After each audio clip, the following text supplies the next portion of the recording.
Hello, everyone, and welcome to a most excellent reading from the Quarantine Theater Company. Tonight we're doing Bill and Ted's Excellent Adventure. I myself will be Ted Theodore Logan. Kate Cassidy is my heterosexual life partner, Bill S. Preston Esquire. Uh, Excellent. Eric Wallman will be Rufus and also providing our action description as he is the voice of God. Logan is going to be, uh, he's going to be Bill's dad as well as Billy the Kid. And Anne is going to be several roles for us tonight. Let's see here. We got Curtis. Main role is going to be Genghis Khan. Jessica is going to be Joan of Arc. Nicole will be Buffy as well as Napoleon. George is going to be teacher Ryan as well as John the Surf. Jeremy is going to be Freud. Rudy, Tell me about your mother. Socrates. And Jack is going to be Lincoln. Everybody's doing a bunch of roles tonight, but that's their main roles. So why don't you take it away for us, Eric? Cool. Bill and Ted's Excellent Adventure by Chris Matheson and Ed Solomon. Party on, dudes. Faden. Exterior desert, long shot day. A brilliant yellow sun beats on a vast, orangish wasteland, and we begin a long, slow pan of the desert. The following is supered onto the screen: San Dimas, California. Title fades and is replaced by 2687 AD.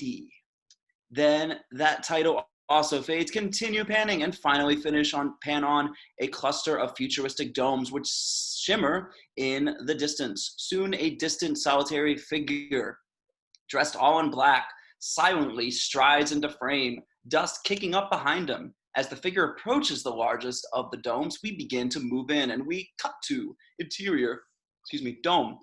A magnificent crystalline structure, like a vast futuristic cathedral. Everything about this place implies grandeur, solemnity, and importance. Deep metallic music echoes through the dome as two huge doors open and the figure enters. This is Rufus.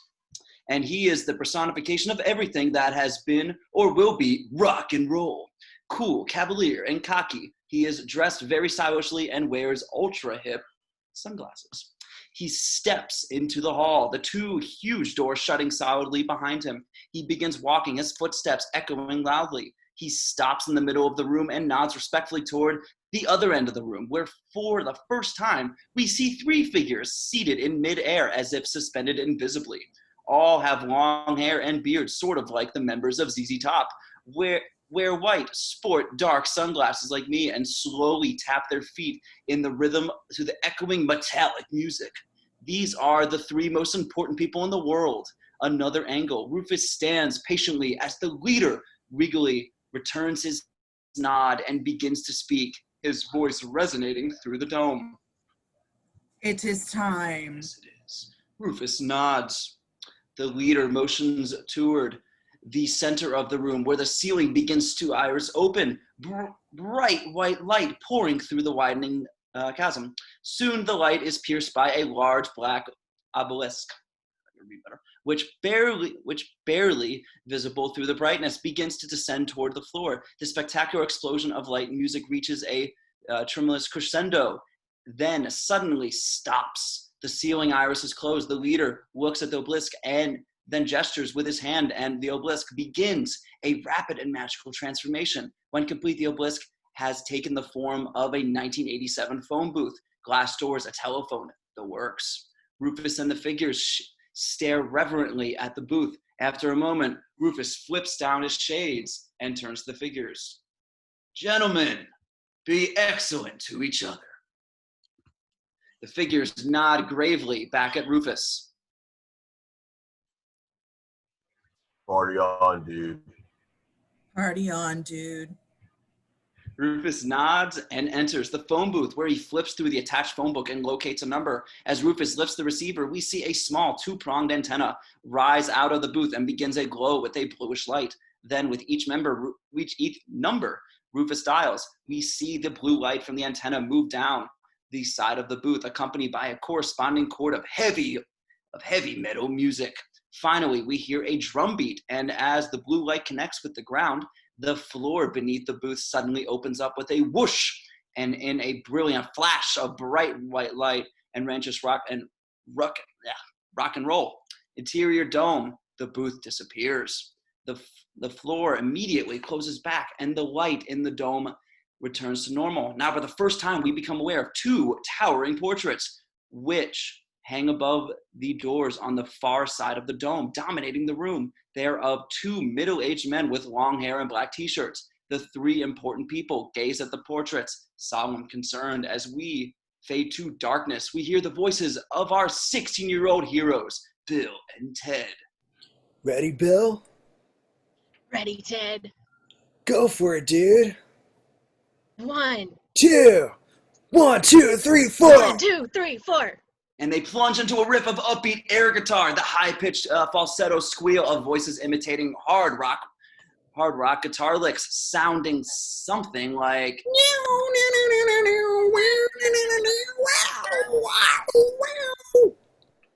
I love you too.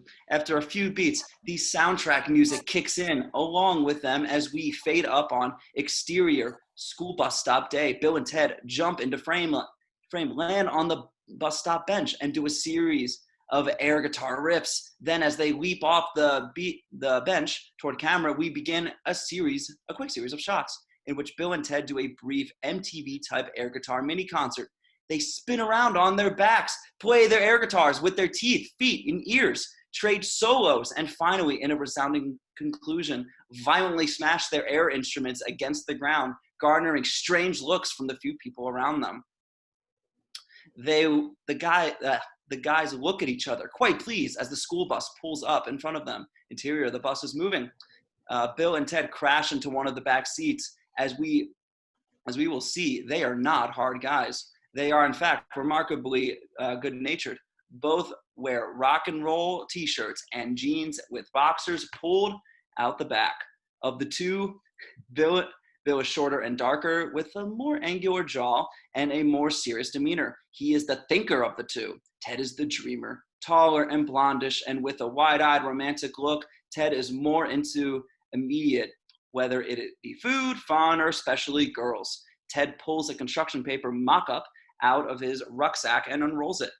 Close on mock-up, an amateurishly drawn hard rock insignia with rearing stallions, devilish faces, flaming manes, phallic guitars, and bowing young women. Also on it is the name of the band, Wild Stallions. Back to shot. As the school bus arrives through suburban San Dimas, passing malls and fast food joints, Bill and Ted in the back pursue the drawing. Ted, while I agree that your t-shirts will be most triumphant, the truth is Wild Stallions will never be a super band until we have Eddie Van Halen on guitar. Yes, Bill, but I do not believe we will get Eddie Van Halen until we have triumphant t-shirts. Ted, it's pointless to have triumphant t-shirts before we even have instruments.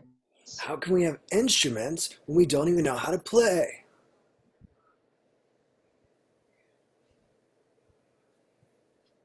That is why we need Eddie Van Halen. And that is why we need triumphant t-shirts. The two look at each other, grin. Excellent! Excellent. And as they go into the reprise of air guitar again, attracting the attention of those around them, we cut to exterior San Dimas High School parking lot morning. Typical before school activity, students chat and walk to class as the school bus rolls into the lot and stops. The door opens and students get off. Among them are Bill and Ted, who bound out and start towards school. Elsewhere in the parking lot is the popular group, a half of a dozen nice-looking students who sit in around a Trans Am. Bill and Ted approach on their way to class. Ted eyes two cute, preppy girls. How's it going, Buffy and Jody? No response. The guys pass Randolph, the group's leader, who eyes them with disdain. How's it going, Randolph? How's it going, miscreants? Excellent. Thank you. Bill and Ted leave the group and continue towards school. Bill, we're miscreants. Excellent. Excellent! Another air guitar. Exterior locker area. Ted's locker is a total mess. There are no books, only junk food wrappers and heavy metal stickers. Ted sticks his rucksack in with all the other junk. A couple of lockers away, Bill uses the mirror, which is attached to his locker, to study the progress of his scrawny little peach fuzz mustache. Ted, I totally have a most excellent mustache. But Ted is not paying attention. Rather, he has focused his gaze on Buffy and Jody, the two cheerleader types we just met, who now approaching, chatting. They kneel down to their lockers, which are between and below Bill's and Ted's. Ted swallows and then turns to the girls. Buffy, excuse me. I would like to know if you would be my date for the San Dimas High prom this weekend. Thank you. No. Jody, excuse me. I would like to know if you would be my date for the San Dimas High prom this weekend. No. Well, would either of you like to be Bill's date? No.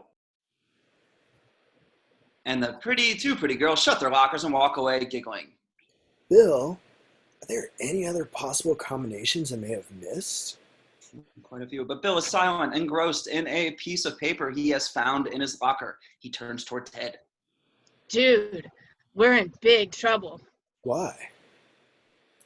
We have a history review session. When? The bell rings. The guys look around. They are the only ones left in the hallway. As the guys amble away, Ted looks at his watch. How can school be starting already? It's only 5 a.m. Bill looks at Ted's watch. Ted, you forgot to wind your watch. Oh, yeah. And as the guys turn the corner out of frame, as we cut to interior classroom angle on chalkboard, listed on the board are 4 categories of history: ancient, medieval, modern, and American. Under each heading are listed several important figures and movements from within that time period. For instance, under ancient, we are listed Rome, Greece, Egypt, etc. Bill, I'm waiting. Close on Bill, standing facing the front of the room, totally confused. Short dude. Anything else? He's dead. We hear snickering. Angle on classroom, the teacher, Mr. Ryan, a sincere and serious man in his 40s, and in front of the chalkboard, pointing to the name Napoleon Bonaparte.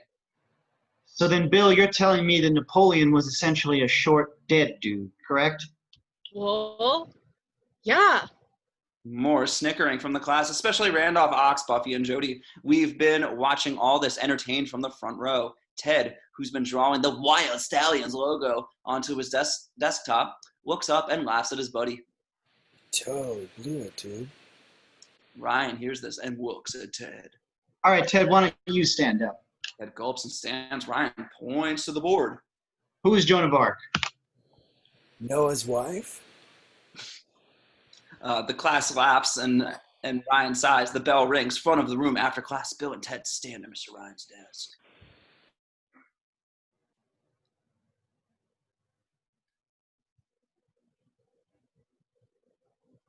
Mr. Ryan, sir, before you say anything, my distinguished colleague Ted and I wish to express to you our thanks for all things we have learned in your class. Uh-huh. And what have you learned?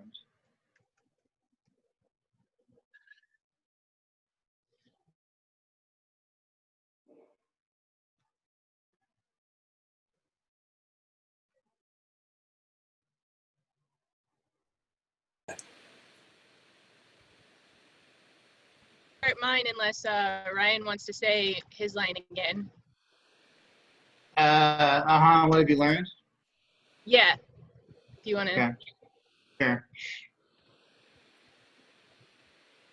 Uh-huh. And what have you learned? We've learned that the world has a great history and will continue to have great history in the next 100 years, of which we hope to be a part of, and which we sincerely hope you are as well. Ryan looks at Ted, who adds, Yes, and thanks to great leaders such as Genghis Khan, Julius Caesar, and Socrates, method, and the world is full of history. It seems to me all you've learned is that Caesar is a salad dressing dude. Ryan rips up the papers. Bill, Ted, it's this simple. You've flunked every section of this class. Ancient history, medieval history, modern history, and American history. Bill and Ted stand silently. That means if you don't get an A+ on your final oral report tomorrow, I'll have no choice but to fail you. Now you know your topics, and I would suggest that you cover at least those subjects if you want to pass. Understand? Bill and Ted nod. Ryan looks back down at his papers. Then Bill and Ted turn to leave. Ryan looks up and adds, And boys, your report had better be something very special. the boys gulp. And we cut to exterior school library later. Bill and Ted load up with books, walk across campus. Bill looks at the paper that Mr. Ryan gave them. Well, then who was Noah's wife?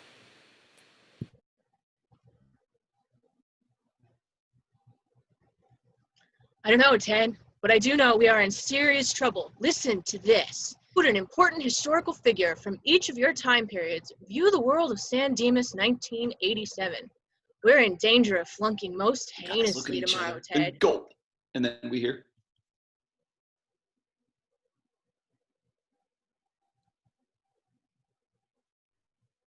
That was me.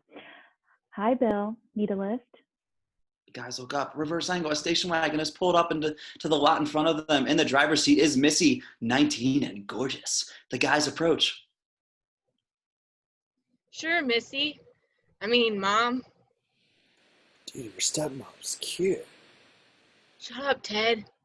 Remember when she was a senior and we were freshmen? Shut up, Ted.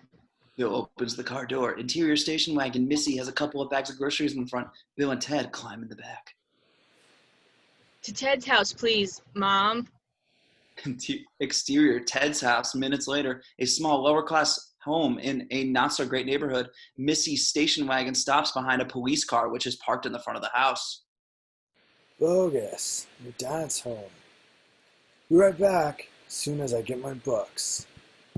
Interior, Ted's house. Ted closes the door and slips across the hall. He is about to head up the stairs when we hear, Ted? uh-oh. Ted stops in his tracks and looks over at his father, Captain Chet Williams, crew-cut and unsmiling, standing in the kitchen, arms crossed. What are you doing home, Dad? I'm looking for my keys. You haven't done anything with them, have you? No, sir. Ted starts upstairs, but is quickly stopped by his father. I spoke to your principal today, Ted. You said you're failing history. Ted attempts to speak, but Williams cuts him off. He also said if you fail history, you flunk out of school. You know what that would mean, don't you, Ted? That I would have to go to Oates Military Academy, sir. I spoke with Colonel Ost this morning. He's anxious to meet you, Ted. Exterior, Ted's house. Moments later, Ted shakily exits, a couple of as yet unopened history books under his arm. Interior, station wagon. Ted gets inside and turns to Bill. Dude, we gotta pass. Why? Because if we don't, my dad's sending me to military school. Where? Alaska. The guys look at each other horrified as Missy steps on the gas and the car pulls away. Exterior, Bill's house. Moments later, a large suburban home in a neighborhood quite a bit nicer than Ted's. How was school today, boys? Dad. Interior, Bill's kitchen. Same. Bill and Ted stand with their books, watching Missy unload the groceries. Mr. Smith, 45, holding a pipe and newspaper, stands behind his new wife, quite enamored with her. Good. Good. Mr. Smith pats Missy on the ass. Bill gulps We have to go study, Dad. as the guys head out of the kitchen. Bill, have you done your chores for the week? No. Well, be sure you do. Bill and Ted head upstairs. Your dad doesn't even care if you do your chores, dude.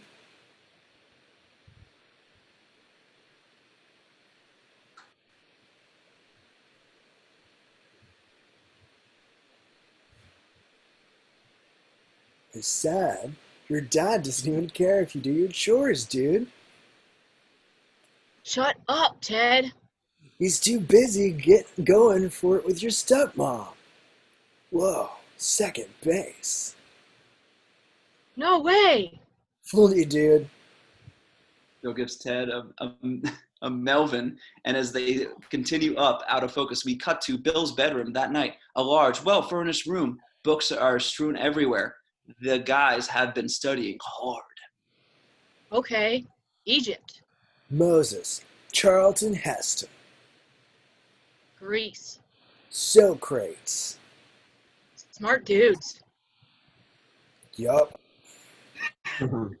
Dark Ages, don't know 'em. don't gotta know 'em. Air guitar. Then Okay, George Washington, 1, the father of our country. 2, born on President's Day. 3, the dollar bill guy. Did you ever make a mushroom out of his head? Ted, Alaska. Okay. Wooden teeth. Chase Moby Dick. That's Captain Ahab, dude. Oh, wait. Remember Disney World? The Hall of Presidents? Yeah, good. What'd he say? Welcome to the Hall of Presidents. the guys look at each other and shake their heads, dejected. There's a knock on the door, and Missy enters the room carrying a plate of grilled cheese sandwiches. I brought you guys some food. She bends over, setting the plate down. Bill gapes down her shirt. Ted hits him. It's your mom, dude. Mr. Smith enters and stands behind Missy. How's it going, boys? Bad. We're destined to flunk most egregiously tomorrow. I am destined to end up at Oates Military Academy. And then we will never start our band. Pause. The guys sigh. Mr. Smith just stares at Missy. Good. Good. What are you guys studying anyway? History. Mr. Ryan. Tell him I said hi. Guys look at the grilled cheese sandwiches. One side is completely black and the other side is raw. Mr. Smith notices the sandwiches too. Bill, why don't you boys take a dinner break? He hands Bill some money. Hallway. As Bill and Ted leave the room, the door closes behind them. On the staircase, as Bill and Ted descend. How's your dad going for it in your own room? Shut up, Ted. Stepmom is cute, though. Shut up, Ted. Remember when I asked her to the prom? Shut up, Ted. And as they reach the bottom of the stairs and move out of frame, we cut to exterior 7-Eleven moments later. Junk food everywhere. Ted munches down a microwave burrito. Bill, flipping through his history book, eats a pint of mint chip ice cream. The guys look up as a woman approaches the store. Excuse me, ma'am. Would you buy us a beer? Sorry. I work here. What the? Both of you? Oh, will you give us a beer? But she has gone inside. Well, you want to try the Thrifty Mart? Bill nods and the guys stand. They're about to begin walking when 20 feet from them, the air suddenly parts. Brilliant white light and a gust of wind pouring out. There is a pounding chord of heavy metal music, and a telephone booth barrels through the opening and lands a few feet away from them. Dust and debris settling as the sky closes back up. Beat, Bill, and Ted look at each other, astounded. Not bad. Then Not bad. Then the doors of the booth slide open, and Rufus, dressed in the same ultra-cool outfit he was wearing in 2687, steps out. Greetings, gentlemen. Bill and Ted stare at Rufus for a moment. Finally, Will you buy us a beer? Bill S. Smith, Esquire. Bill blinks and nods. Ted Theodore Williams. Ted gulps and nods. Gentlemen, I'm here to help you with your history report. What? How? There is another sudden burst of music and light, and the guys turn and see another phone booth dropping out of the sky and crashing into the parking lot about 20 feet away from them. This new booth looks exactly like Rufus's booth, only is much worse for the wear and appears to be jam-packed with people. The guys look at each other. Bill, What? strange things are afoot at the 7-Eleven or the Circle K pending rights issues. Bill nods, and then the door to the new the new phone booth bursts open, and another Bill and Ted, exact replicas of our two guys in every way, explode out of the booth and dash excitedly toward Bill and Ted. Dudes, you guys are gonna go back in time. Yeah, you are going to have a most excellent adventure through history. Bill and Ted are absolutely shocked. Who are you guys? Where are you, dude? No way. No way. Yes way, Ted. We know how you feel. We didn't believe it when we were you, and we us said what we us are saying right now. Okay, wait. If you're really us, what number are we thinking of? 69, 69, dude. dudes. Bill and Ted gape at each other, amazed. Then they turn to new Bill and Ted, and all four crack up at the implications of this number, giving each other high fives and thumbs up, air guitar. And then, Listen, dudes, we have to go. Yeah, we gotta get back to the history report. new Bill and Ted are about to head back to the booth when they notice Rufus, who has been watching all this utterly nonplussed from a few feet away. Rufus! Oh, Bill and Ted, listen to this dude Rufus. He knows what he's talking about. Right. And Ted, give my love to the princesses. Who? You'll see. New Bill and Ted pile back into their phone booth. Rufus joins them, and they confer for a moment. Then Rufus backs away, and new Ted sticks his head out of the booth. Ted, don't forget to wind your watch. Catch you later, Bill and Ted. Bill and Ted stare dumbfounded as the antenna on the second phone booth glows. Then blue light shoots down the side. The ground below opens up, and in a flash of music and light, the phone booth disappears into the ground. Bill and Ted look at each other, then at Rufus' interior phone booth. Moments later, while Rufus flips through the phone book, Ted taps Bill on the shoulder. Dude, are you sure we should be doing this? Ted, you and I have witnessed many things, but nothing as audacious as what just happened. Besides, we told ourselves to listen to this dude. Maybe we were lying. Why would we lie to ourselves, Ted? Good point. Ted thinks a beat and then nods, convinced. He turns to Rufus. How are you gonna help us, dude? Rufus lifts the receiver. The antenna rises out of the roof and begins to glow.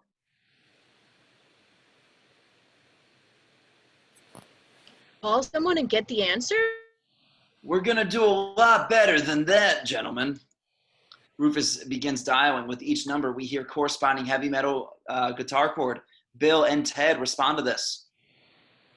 Excellent! Excellent. The booth begins to glow with a blush light.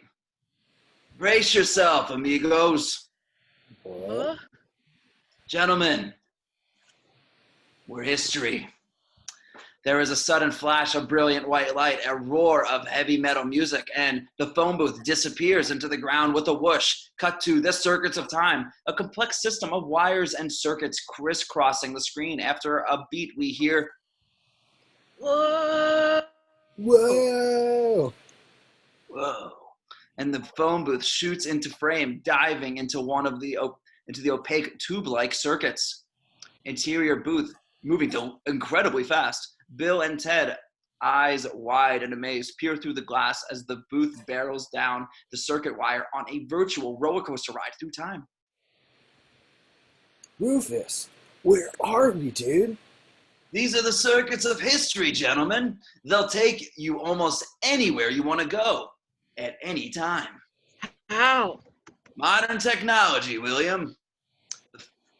The phone booth makes a sudden sharp drop out of frame, and we cut to exterior France, 1804 day. A large grassy plateau overlooking a broad valley. We hear a pounding chord of heavy metal music. The sky opens up. There is a flash of light, and the phone booth drops from the opening in the sky and drops onto the plateau. Some junk food wrappers from the 7-Eleven flutter down behind it as the sky closes back up. After a beat, Bill and Ted step out of the booth and look around, very excited. Whoa. That was most unprecedented, Rufus. Yeah, but where are we, dude? Rufus calmly glances at the phone book. France, 1804. Bill and Ted's mouths drop open. Suddenly, a cannon blast is heard, and the guys look into the valley below, where two opposing brigades of soldiers have launched into the battle. Bill and Ted could not be more thrilled. Bill, check it out. We're right in the middle of a war. Up here, dudes. A bullet whizzes past Bill's ear. Ted laughs, pointing at Bill's head. Just missed, dude. Another angle. Rufus notices a group of soldiers on a nearby bluff. Time to depart, amigos. Bill and Ted nod as the group of soldiers look their way. At the head of the group in command is a small, arrogant French general. The general lifts a pair of field glasses to his face and gazes across the plateau. His phone booth. As Rufus dials, Bill and Ted peer out in the general's direction and wave. We can read their lips as they say, How's it going, dude? The general puts down his field glasses and is shaking his head when an explosion goes off behind him, tossing the general through the air and onto the ground right next to the now glowing phone booth. Suddenly, the ground opens and both the booth and the general are sucked down into the hole. The ground closes as we cut to circuits of time. The phone booth bombs past camera and an excited air guitar emanating from within. It is soon followed by the terrified general, hair shooting straight back, arms flailing wildly as he barrels down the tube behind the booth. As the general hurtles past and out of frame, we cut to exterior Ted's house. Evening. There is a flash of light, and the phone booth suddenly drops onto the front lawn next to the large oak tree. Bill, Ted, and Rufus pile out, none of them noticing that above them, the little French general is dangling by his collar on a branch of the oak tree, looking like a cat held up by a scruff in its neck. Bill and Ted look around the yard. Throughout the following, we are occasionally aware of the 2 feet which helplessly dangle into frame. Now where are we? Oh, it's my house. Rufus, can we go any place we want at any time? You can do whatever you want, gentlemen, as long as you remember this. No matter what happens, you have to get to the report. Got it?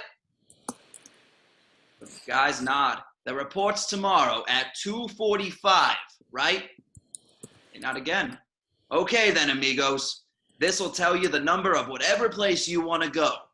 Rufus points to the numbers of the phone. Dial the area and the time. And this is what activates time travel function. How? Quite simple, William. Through a retroactive cross-referencing of the interlateral continuum. Rufus stops, noticing that Bill and Ted are totally lost. Trust me, gentlemen, it works. Now remember, amigos, no matter where you go or what you do, that clock, the clock in San Dimas, is always running. Got it? Ted nods and looks at his watch. Bill looks at the phone book.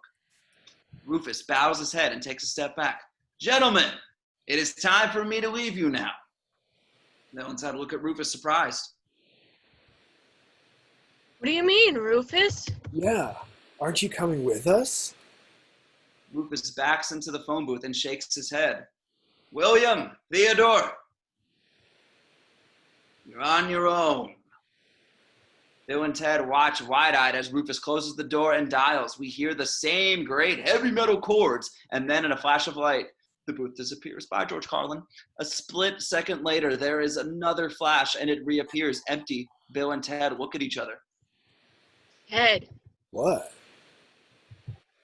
This day has been a most unusual day. And as Ted nods in agreement, we hear a branch breaking above, and the French general falls from the tree and lands on his feet right in front of them. He looks at them, muttering something in French. Then topples to the ground, unconscious. Bill and Ted are astounded. Dude, we saw that guy in France. And just when we thought things couldn't get any more bodacious. Audacious. A moment later, Bill and Ted are standing over the unconscious general, Bill frantically flipping through his history book. So who is he? Bill, Ted, it's Napoleon. Who's that? You know, the short dead dude from our history review. Whoa. Excellent. Hey, you're famous, dude. Bill snaps, closes the history book, and turns to his buddy. Ted, I have a most excellent idea. Excellent. And on Bill's excitement, we cut to interior Ted's bedroom. Clothes on little boy. Ted's little brother, Deacon, 9 years old and bored, listens as Ted explains the plan. Deacon, you have to watch this guy. His name is Napoleon. He's a very famous French dude. Pull back to reveal the rest of Ted's bedroom. It's a total mess, covered with scrawled drawings, empty junk food wrappers, and tons of heavy metal paraphernalia. Napoleon lays unconscious on Ted's bed. We have decided to collect other speakers from history for our oral report we're doing. While we're gone, you are not to let him out of your sight. Ted hands Deacon some money. Here is some money. Take him to the movies or something. Napoleon starts to come to. He looks around, baffled and a bit angry. Bill notices him. Napoleon, dude, I am Bill. We will take you back to France after you tell us what you think of San Dimas. This is Ted's brother, Deacon. Hi. He will take care of you. Ready, Ted? Ready, Bill. Let's go back into history. Quick air guitar. And the guys dash out of the room. Interior living room, Bill and Ted, very excited, are bounding out the front door when Captain Williams suddenly steps into frame, blocking Ted's path. I want to speak with you, son. Bill attempts to re-enter the house. Alone. Please, Bill. And Ted gulps as Williams slams the door shut, leaving Bill outside, alone, silent, and lost. After a beat, he leans against the door and presses his ear up to it. His face goes ashen as he hears. You lose my keys, you fail history, you spend all your time with your loser friend planning a band that'll never happen. Interior house, same. Now you're not to leave this house again until tomorrow morning. Phone rings. Williams crosses and picks it up. Yes?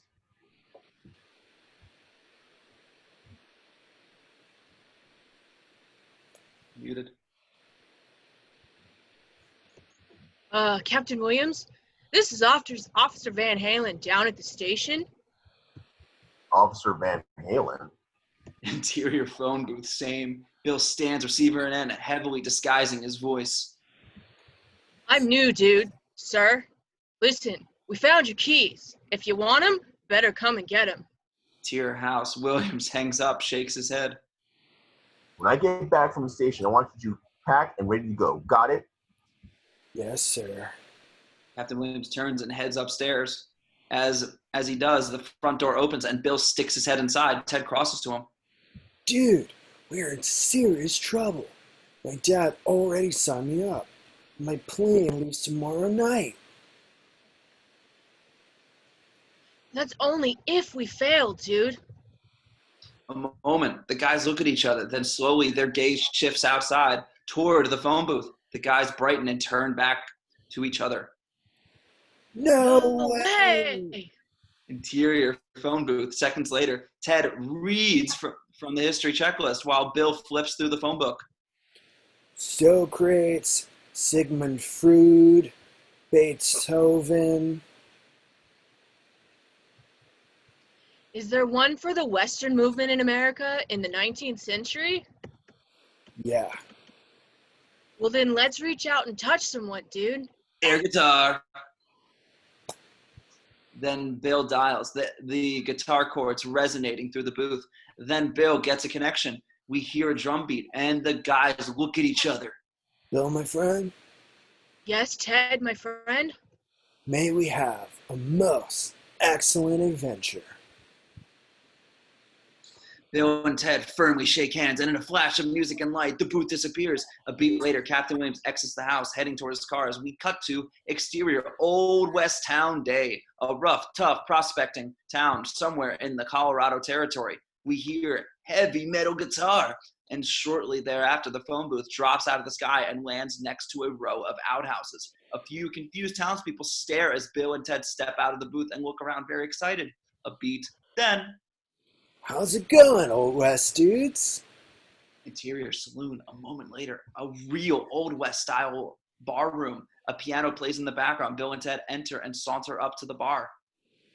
2 beers, please. Whoa, didn't even card us. Yeah, we have to remember this place. The bartender hands them drinks. Bill and Ted look around the saloon. Well, Ted, who should we take back with us? How about that guy? He's a total Old West ugly dude. Ugly cowboy glares at Bill and Ted. How would you like to be in a history report? We already have Napoleon signed up.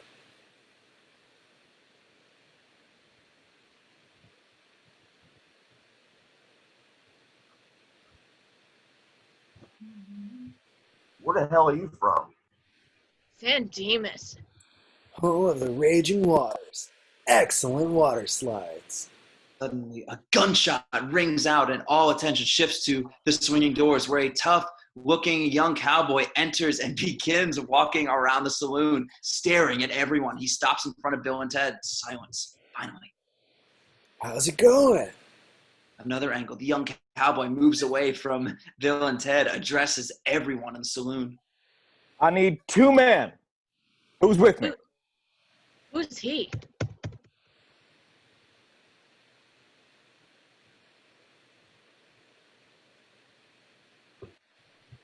Billy the Kid. Ted, he's famous. Let's nab him. We're with you, Billy the Kid. Saloon goes back to normal as Billy the Kid steps up to the bar and warily eyes Bill and Ted. Who are you? We have a band. Of outlaws. I'm Bill Wild. I'm Stallion Ted. Never heard of you. You will. We're totally gonna open for Iron Maiden. Air guitar, which is interrupted by Billy the Kid, who throws Bill and Ted against the bar. Here's the deal. What I win, I keep. Bill and Ted done. What you win, I keep. Sounds good, Mr. the Sounds Kid. good, Mr. the Kid. Billy the Kid looks at them, and on his reaction, we cut to the card game moments later. A bunch of grizzled, hard-boiled cowboys scowl at camera. None of them have much money on the table, and all of them look pissed. Across the table sit Bill, Ted, and Billy the Kid. Bill and Ted have huge piles of money in front of them. So does Billy the Kid, who's dealing. Ted gapes happily as he looks at his hand. Bill nudges him. Dude, you gotta have a poker face, like me. Bill picks up his hand. Whoa, there's 3 aces. Billy the Kid glares at Bill. Ted turns to the large tattooed cowboy next to him. We're totally cheating you, dude. But it's okay. You'll get your money back as soon as we bag Billy the Kid. Cowboys look at each other, fed up. They put their cards down and stand glowering at Billy the Kid. What the hell's going on here, Billy? You cheating us, kid? Cheating? Me? The Cowboys reach for their guns, but before they can, Billy the Kid grabs the money, knocks the table over, and punches the Old West ugly dude. Suddenly, the saloon clears out. The brawl is on. Bill and Ted sit rooted to their chairs, gaping at at the melee developing around them. Bottles and bullets whiz past their heads. Tables and chairs are overturned and broken.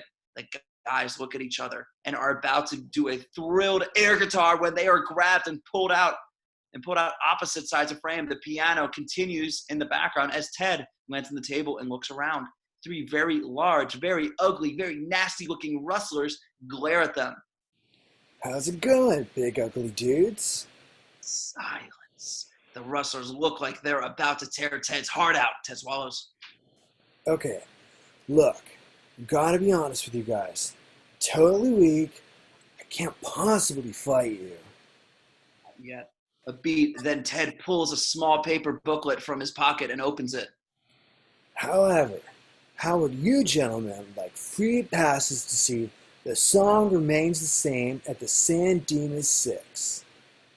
I do. But before Ted can tear the tickets out, the rustlers grab him. I didn't think so. Meanwhile, Bill is behind the bar, jumping back and forth to avoid the whiskey bottles that are now being chucked at him. A bottle whizzes past his ear and crashes against the mirror, shattering it. Bill gives the thumbs up sign. Nice shot, dude. Another barrage of bottles drives Bill to the floor, where he crawls behind the bar. He sees a shard of the broken mirror, picks it up, and checks the progress of his mustache. Excellent stash, Preston. Then Bill reacts as he sees in the mirror the reflection of a big bearded cowboy grinning evilly back at him. Another angle. The bearded cowboy reaches down with his one hand, picks Bill up, and holds him over his head.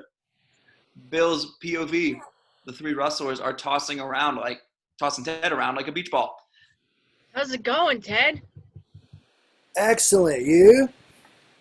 Outstanding. The big bearded cowboy suddenly hurls Bill through the air while the rustlers grab Ted and hurl him through the air. Exterior saloon same. Several dance hall girls are watching the fight when Bill's head comes crashing through the wall of the saloon, followed shortly by Ted's head, which crashes through right next to Bill's. The 2 guys turn to see each other. Whoa! Whoa! You totally got thrown through the wall, dude! Ted looks around and notices the provocatively dressed girls in front of him. He turns on the charm. How's it going, ladies?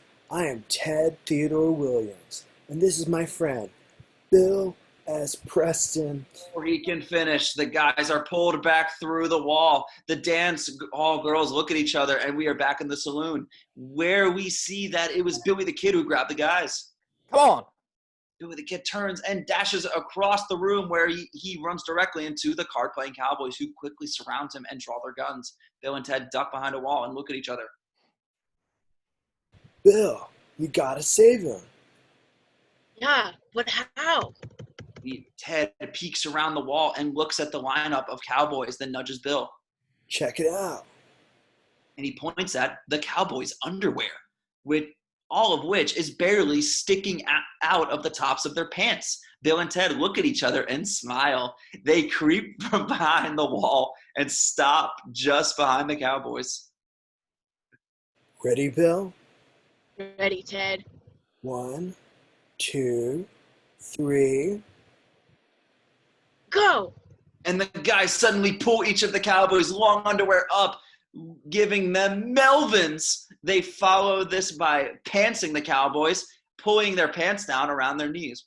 As the confused cowboys stagger around, trying to tug their long underwear down and their pants up, Bill and Ted knock the guns out of their hands and high-five each other.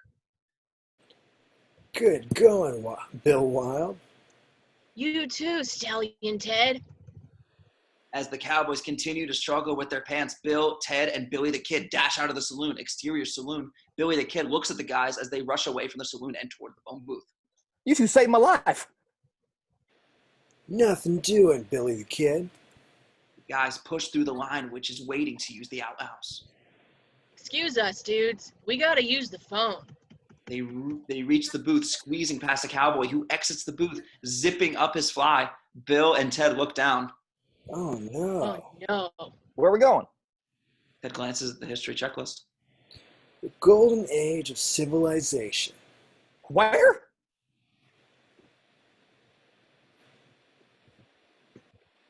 Ancient Greece, dude. Heavy metal chords begin to pound, and the booth begins to shake. What the?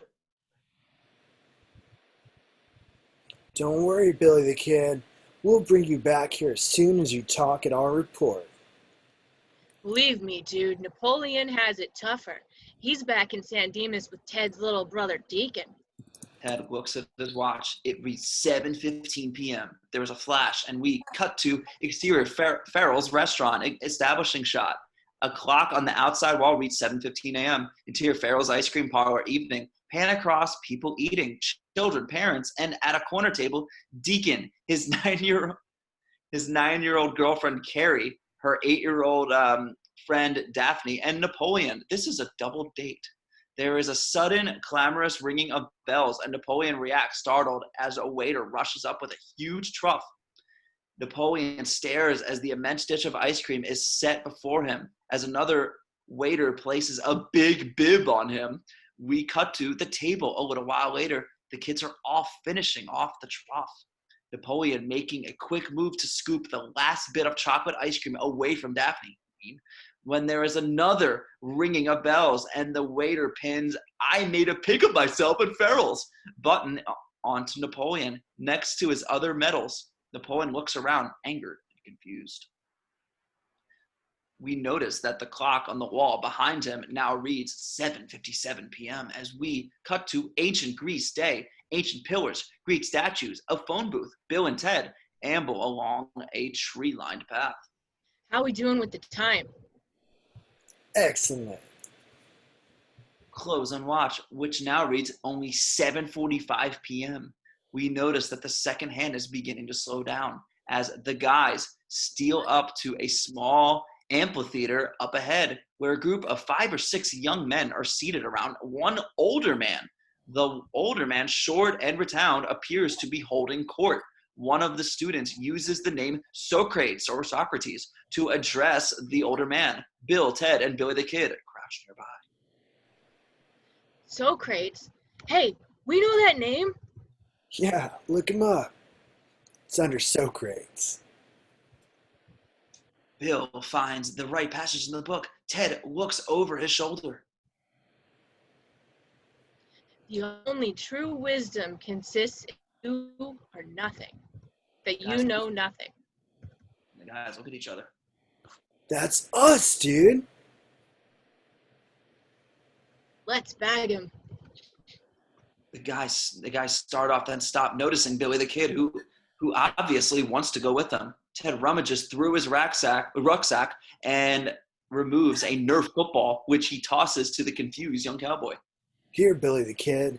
This is a Nerf football. You can play with it while we talk to Socrates, and nothing will get hurt. In the amphitheater, Bill and Ted join the group. Everyone quiets down. All eyes on the oddly dressed newcomers. There is some puzzled murmuring, some laughing. Beat.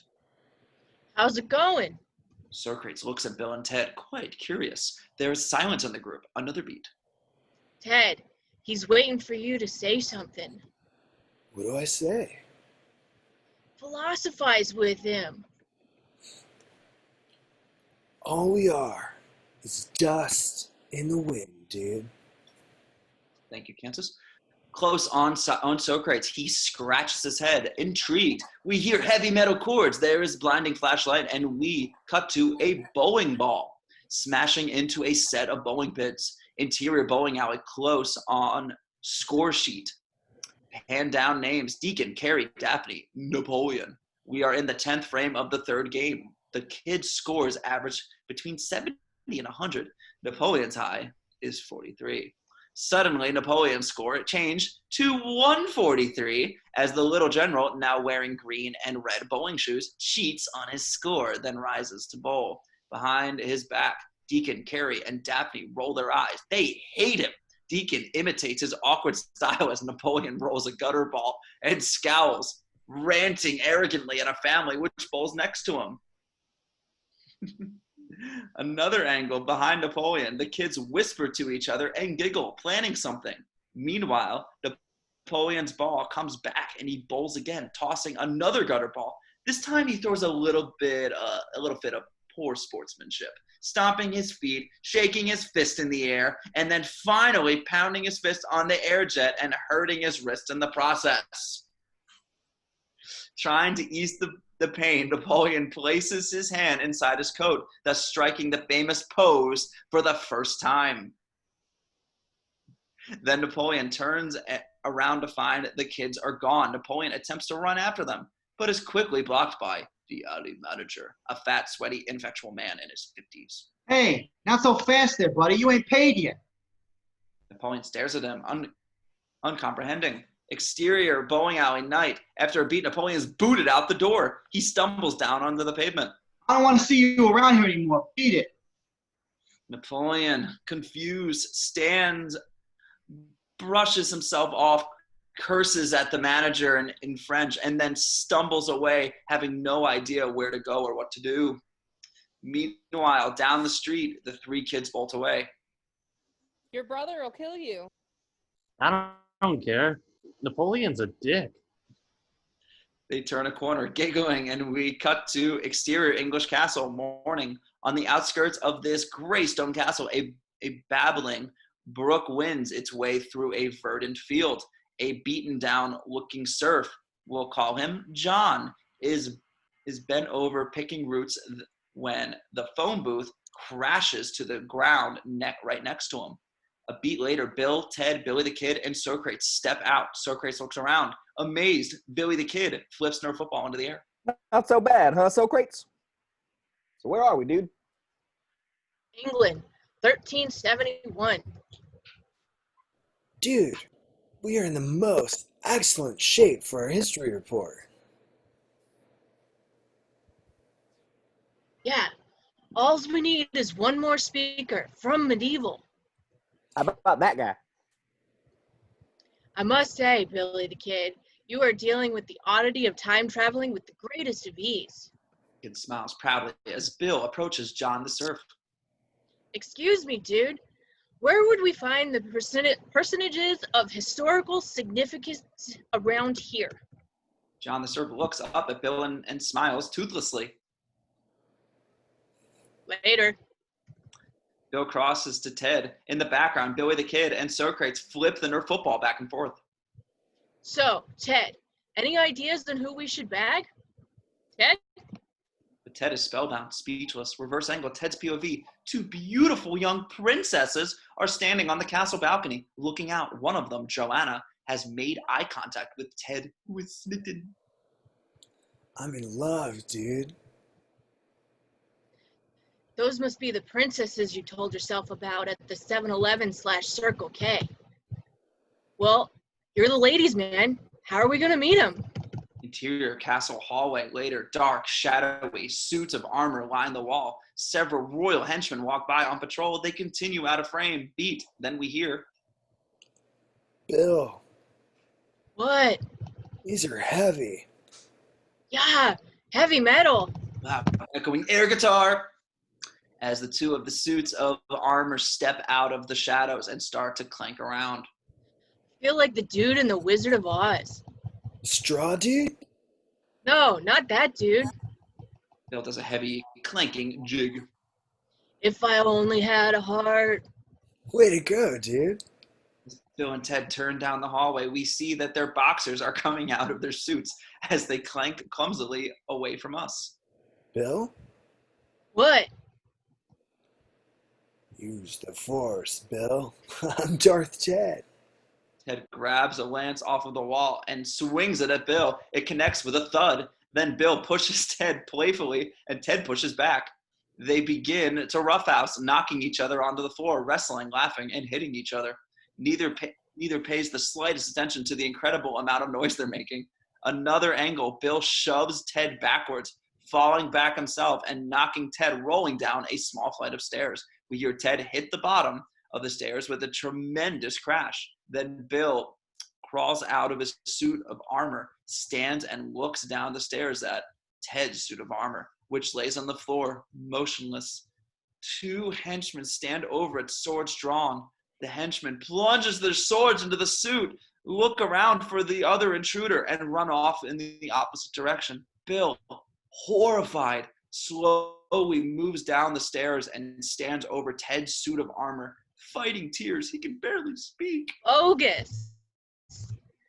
Heinous. Non-triumphant. Collapses to his knees in front of the suit of armor. Oh, Ted. Don't be dead, dude. A long, heartbreaking moment as Bill takes the suit's hand and shakes it. So long, Ted. I love you, dude. Jerk. Then we hear footsteps, and Bill turns and sees yet another henchman approaching, sword drawn. You killed Ted, you medieval dickweed. Possessed with a terrible vengeance, Bill charges the henchman and knocks him into a wall, punching and kicking him. Ah! Bill is pushed to the floor by the far more powerful henchman. He is about to run through when Ted steps out from the shadows and belts the henchman with his lance, felling him. Interior hallway. Bill looks up in astonishment. Ted, you're alive. Yeah, I flew out of my suit when I hit the floor.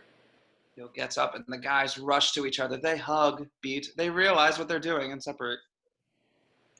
I love you, dude. What? Cut. Close on a door which opens, revealing Joanna and Elizabeth, the two beautiful princesses we saw earlier. Joanna's eyes widen. The ones we saw in the garden. Reverse angle, Bill and Ted. Ted nods, enraptured. I'm Ted of San Dimas, and I bring to you a message of love. From who? From myself. Way to go, dude. Their angle. Joanna moves closer toward Ted. And what is this message you speak of? Ted stumped. Lyrics, dude. Recite them some lyrics. Ted clears his throat and improvises. Oh, you beautiful babes from England, from whom we have traveled through time, will you go to the prom with us in San Dimas? Will we have a most triumphant time? Princesses are pleased. Then suddenly we hear Joanna, Elizabeth. princesses. They grab Bill and Ted and hurriedly usher them inside their chamber. What does he want? We're to be married to two horrible old men today. No way. Will you help us escape? Of course, babes. As the guys gallantly turn around, they find themselves face to face with the Duke, who is flanked by two old fat men and several guards. He is furious. How's it going, Duke, dude? I am the Earl of Preston. I am the Duke of Ted. Your daughters do not love these two old fat dudes. Yeah, but we do. That is, love your daughters, not the two old fat dudes. Put them in the Iron Maiden. Iron Maiden? Excellent! Air guitar. Duke's outraged. Execute them. Bogus. Bogus! Princesses gasp, horrified, as the Duke's henchmen grab Bill and Ted and drag them away. Don't worry, babes. We'll save you. Smash cut to two huge razor-sharp axes violently crashing down onto two chopping blocks. The axes are raised and Bill and Ted's heads are lowered into frame onto the blocks. A wider shot reveals that we are in the middle of a royal courtyard. The Duke, the princesses, the two old fat men, and numerous henchmen are gathered to watch Bill and Ted get beheaded. Several hours have passed. It's now early evening. The guys look at each other. Bill, What? I believe our adventure through time has taken a most serious turn. No. Bill nods as the Duke stands with an imperious gesture, motions to the black-hooded executioners who poise their huge axes over the guys' heads. The crowd hushes. The princesses fight tears. Then suddenly the executioners bring down their axes and Bill and Ted wince. Then open their eyes and they realize that the executioners have not beheaded them, but have instead severed their bonds. Then the executioners remove their hoods, revealing that they are not in fact executioners. They are rather Billy the Kid and Socrates. The courtyard erupts into chaos. The princess's eyes widen. The Duke's outraged dispatches a bunch of henchmen to kill Bill and Ted, who leap up from the chopping blocks. Socrates! Billy the Kid! Socrates winks at Bill. Billy the Kid taps his gun. You save my life, I save yours. Way to go, dude. They all exchange a quick high five. Then Bill notices the henchmen closing in fast. Let's go! And they turn and rush away. What about the babes? Bill glances back at the princesses, who are completely surrounded by guards, moving with Bill and Ted as they near the wall of the castle. Henchmen in hot pursuit. There's nothing we can do. But Ted, we got no choice. We'll have to come back for him after the report.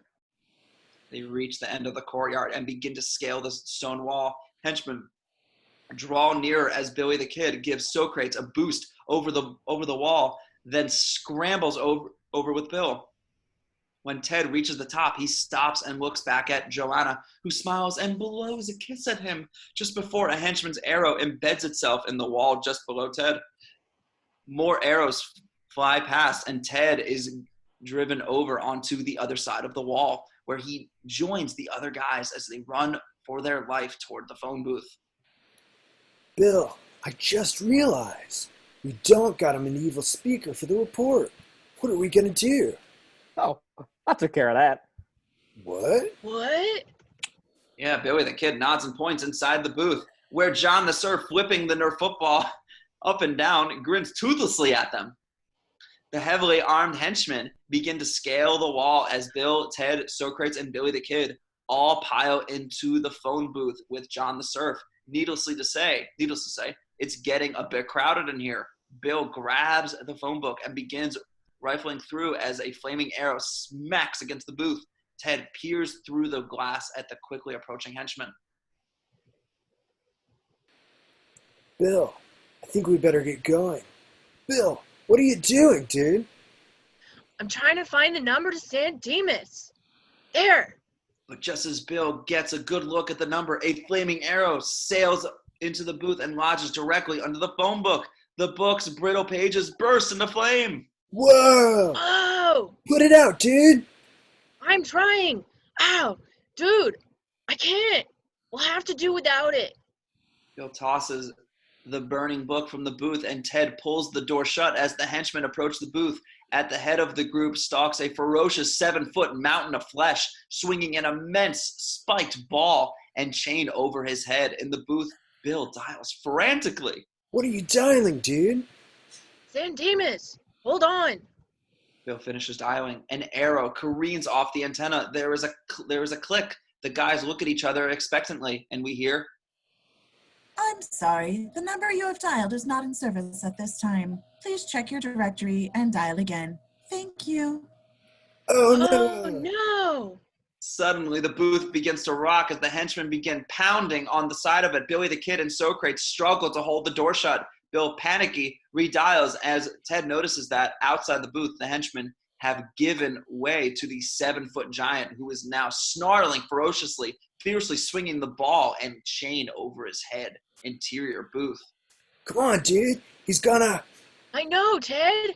There's another click, and the guys cross their fingers as exterior booth. The antenna pops out of the roof and begins to spark. We hear heavy metal cords, and there's a flash of light, and just as the huge henchman swings the spike ball against the booth, the ground opens with a whoosh, and the booth drops into it, causing the henchman's ball to miss the booth, but connect with a sparkling antenna, bending it backwards. Just as the booth disappears into the darkness and the ground closes back up, hold for a beat on the confused henchman, and then cut to the circuits of time. The phone booth shoots past camera, music blaring from within, sparks shooting from the damaged antenna.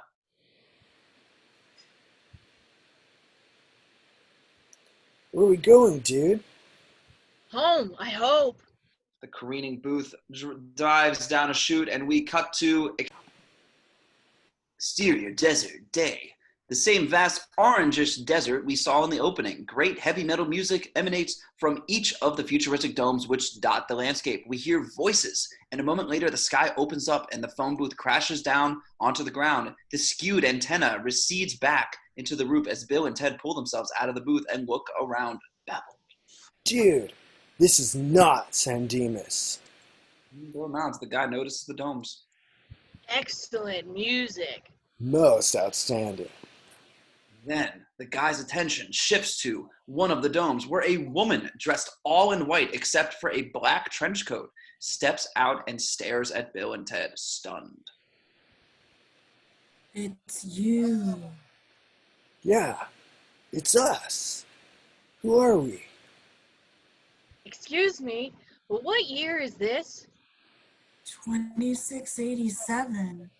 Whoa, Bill, we went way too far forward. The phone booth must have got broke in England. So this is the future. Looks like a Yes album cover. Yes. Then Bill nudges Ted, and the guys notice that woman has closed her eyes and is concentrating very hard. Some other people, also dressed in whites and blacks, start to come out of the domes, gathering around Bill and Ted and gazing at them reverently. Bill and Ted shift nervously. Behind them, Billy the Kid, John the Serf, and Socrates look on, impressed. Then the crowd begins to do a slow, oddly ritualistic version of air guitar. They stop and look at Bill and Ted, who shrug and do air guitar themselves. The crowd is deeply moved by this. They begin beckoning to Bill and Ted. The guys are totally confused. They want to hear us speak, Ted. Go ahead, dude. What do I say? Make something up. Bill swallows, raises his hand to quiet everyone. He can't think of anything to say. Finally, the quote of all quotes. Be excellent to each other. Beautiful. Beat. The crowd waits expectantly for more. Bill looks at Ted. Party on, dudes. Yeah! The crowd is deeply pleased. Bill and Ted begin to herd the awaiting historical figures back to the phone booth. Well, we got to get back to our report. Yeah, we take one of you with us, but it's a history report, not a future report. Another angle, everyone's in the booth. Bill and Ted look back at the crowd, which continues to stare at them reverently. Bill dials. Later, dudes. Later. We hear heavy metal chords, interior, great dome, same. The three important people watch, concerned, as outside the ground opens and in a blue flash, the booth disappears. They turn to Rufus. Gentlemen, don't worry. They know what they're doing.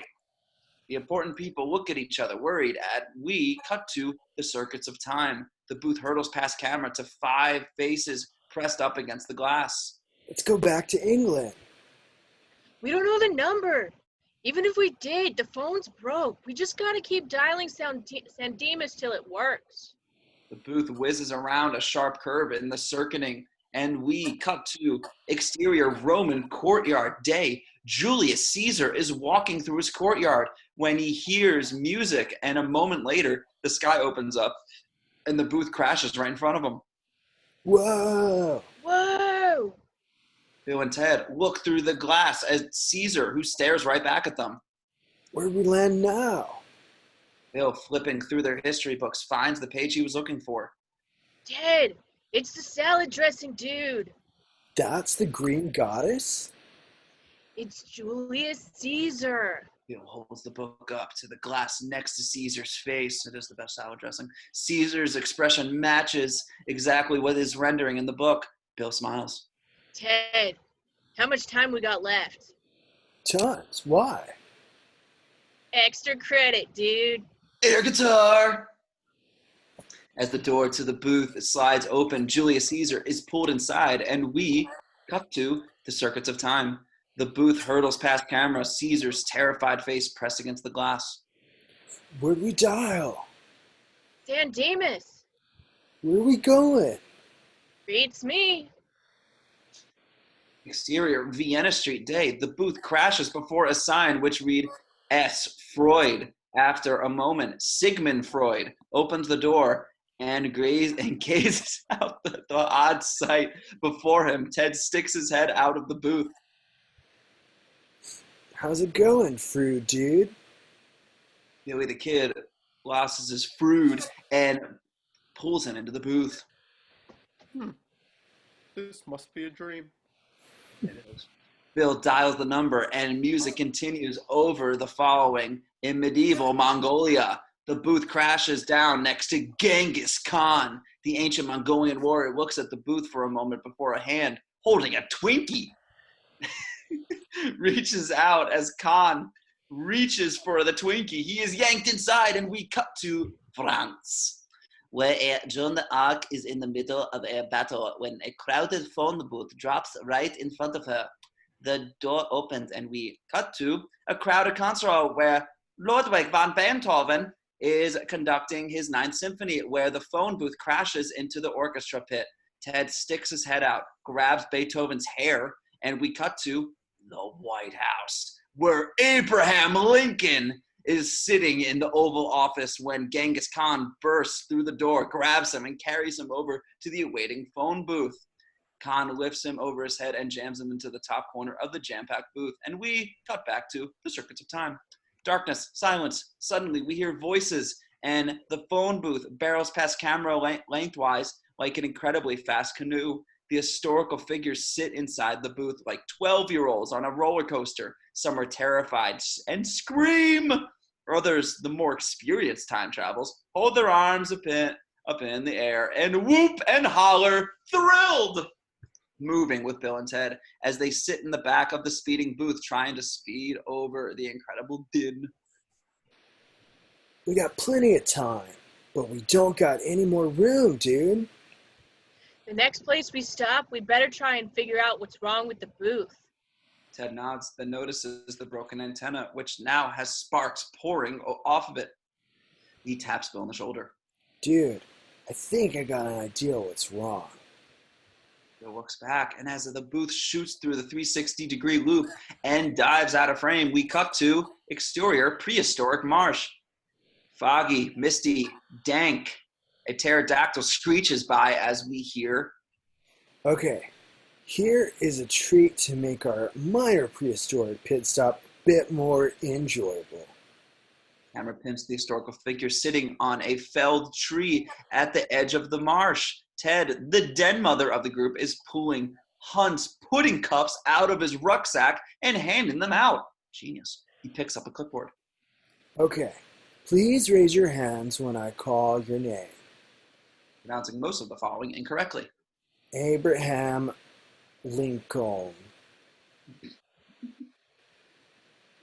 Lincoln raises his hand, then goes back to his pudding cup. Socrates, Jane of Arc, Sigmund Freud, They all raise their hands. Beethoven.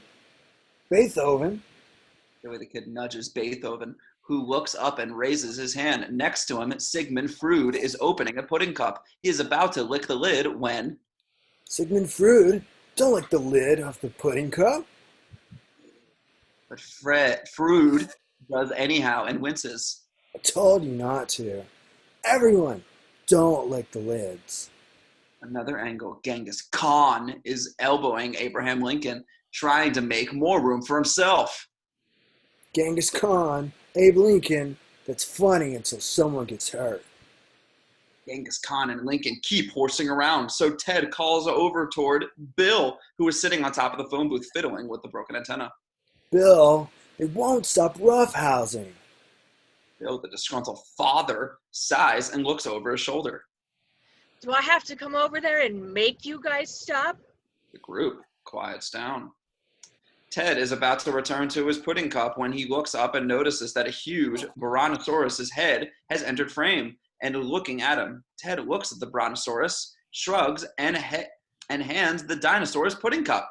Here you go, dude. Enjoy it. Soon, you'll be extinct. Dinosaur takes the pudding cup and retreats out of frame. Then Ted looks up, remembering something. Oh! And it says. Oh, don't lick the... We hear the dinosaur screech. Meanwhile, Bill is trying to bend the broken antenna back into place when it breaks off of his hand. He looks at the broken antenna. Uh-oh. A moment later, the historical figures are all gathered around the booth chewing bubblegum. Okay, ready. Each figure spits out his gum and hands it up to Bill on top of the booth.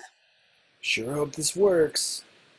And a moment later, Bill, Ted, and the historical figure stand impressed, checking out the results of Bill's handiwork. Reverse angle on the top of the booth is a new makeshift antenna constructed out of empty pudding cup containers and held together with bubble gum. Excellent work.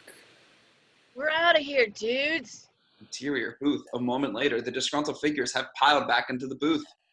Bill dials. Ted peers, hopefully up at the antenna. We hear heavy metal music, the pudding antenna. I think it's working, dude. There is a blue flash. The ground opens with a whoosh, and the phone booth disappears. Hold a beat, then pan to the Brontosaurus, chewing an immense wad of bubble gum. A huge pink bubble is blown and then pops on his face, and we cut to exterior circuits of time. The booth shoots past camera, and we cut to exterior 7-Eleven / Circle K night in a flash. The sky opens, and the phone booth, accompanied by a gust of primeval fog, appears and drops into the parking lot. The guys are elated. We made it. We still got plenty of time. Guys high-five each other. The historical figures do the same. Then peering through the glass, Ted notices that directly in front of them, across the parking lot, are another Bill and Ted, identical in every way, standing in front of the store next to the Rufus and another identical phone booth. We'll call these guys first Bill and Ted. Bill and Ted are completely blown away. Hey, that's us. We're back in St. Demas. Yeah, except I don't know what's wrong because I dialed now, but I think we landed it last night. Yeah, I remember this.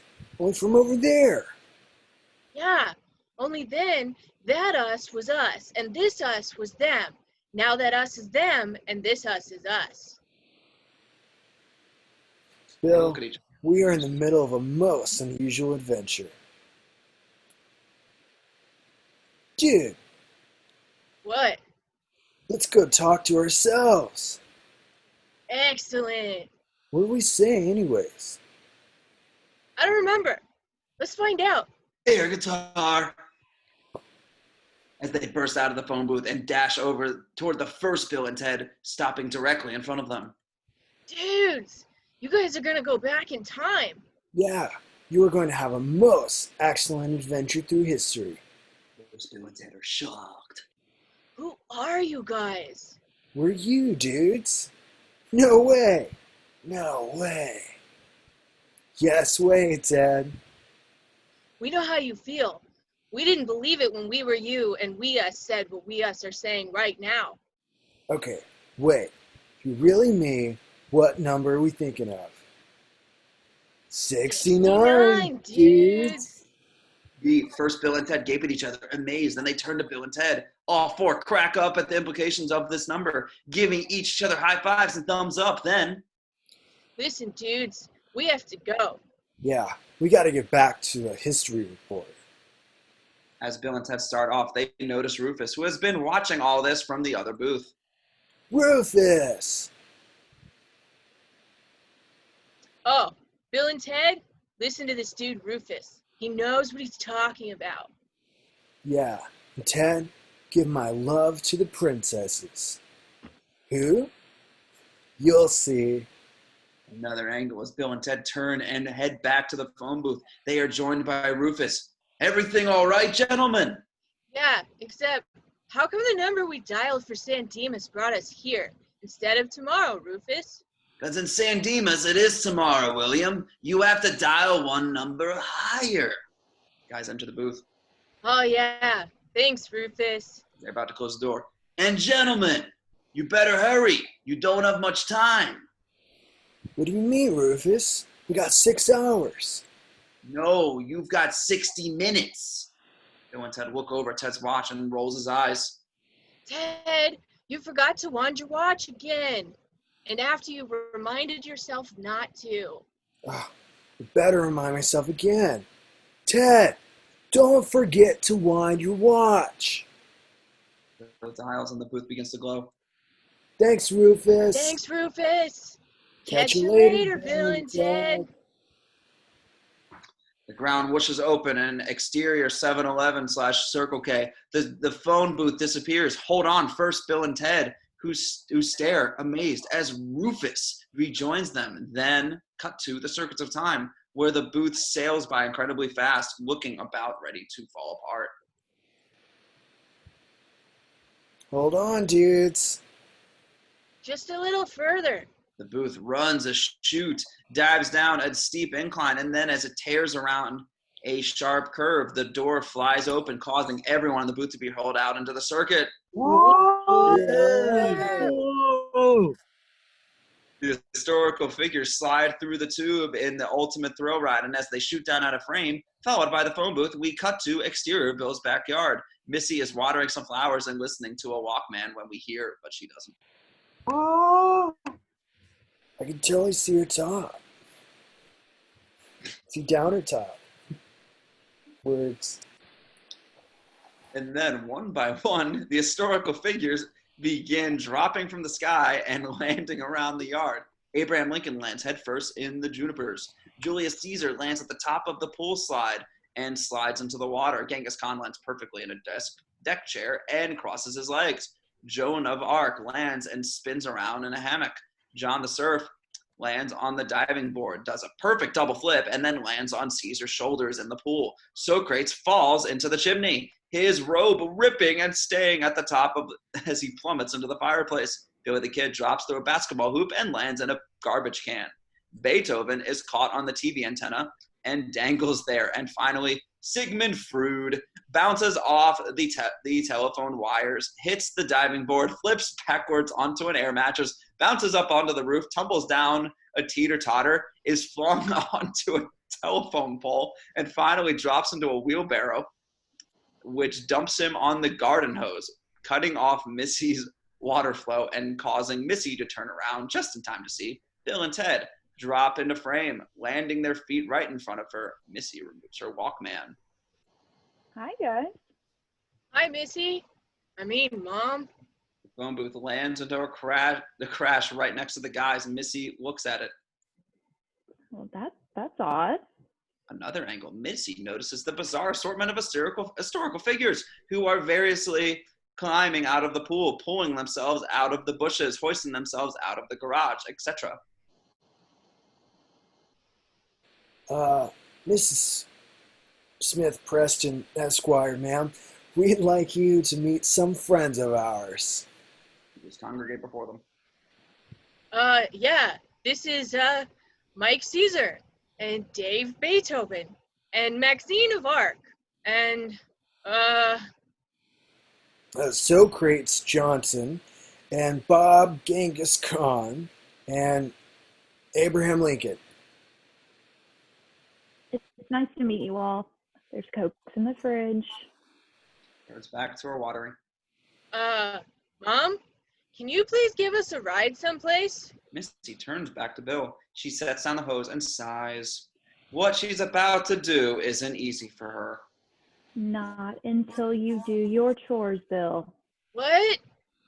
Your father and I talked, and we decided we've been too lenient with you. But I gotta do a history report. Sorry, Bill. I can't take you anywhere until your chores are done.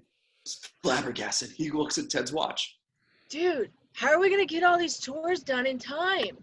Cut to a vacuum cleaner moving across the living room carpet. Pan up to reveal Sigmund Freud, who is pushing it around a couch. Bill enters frame and hands Freud an attachment to do corners. Freud takes it, and Bill crosses to a window where Ludwig van Beethoven is spraying Windex onto the glass.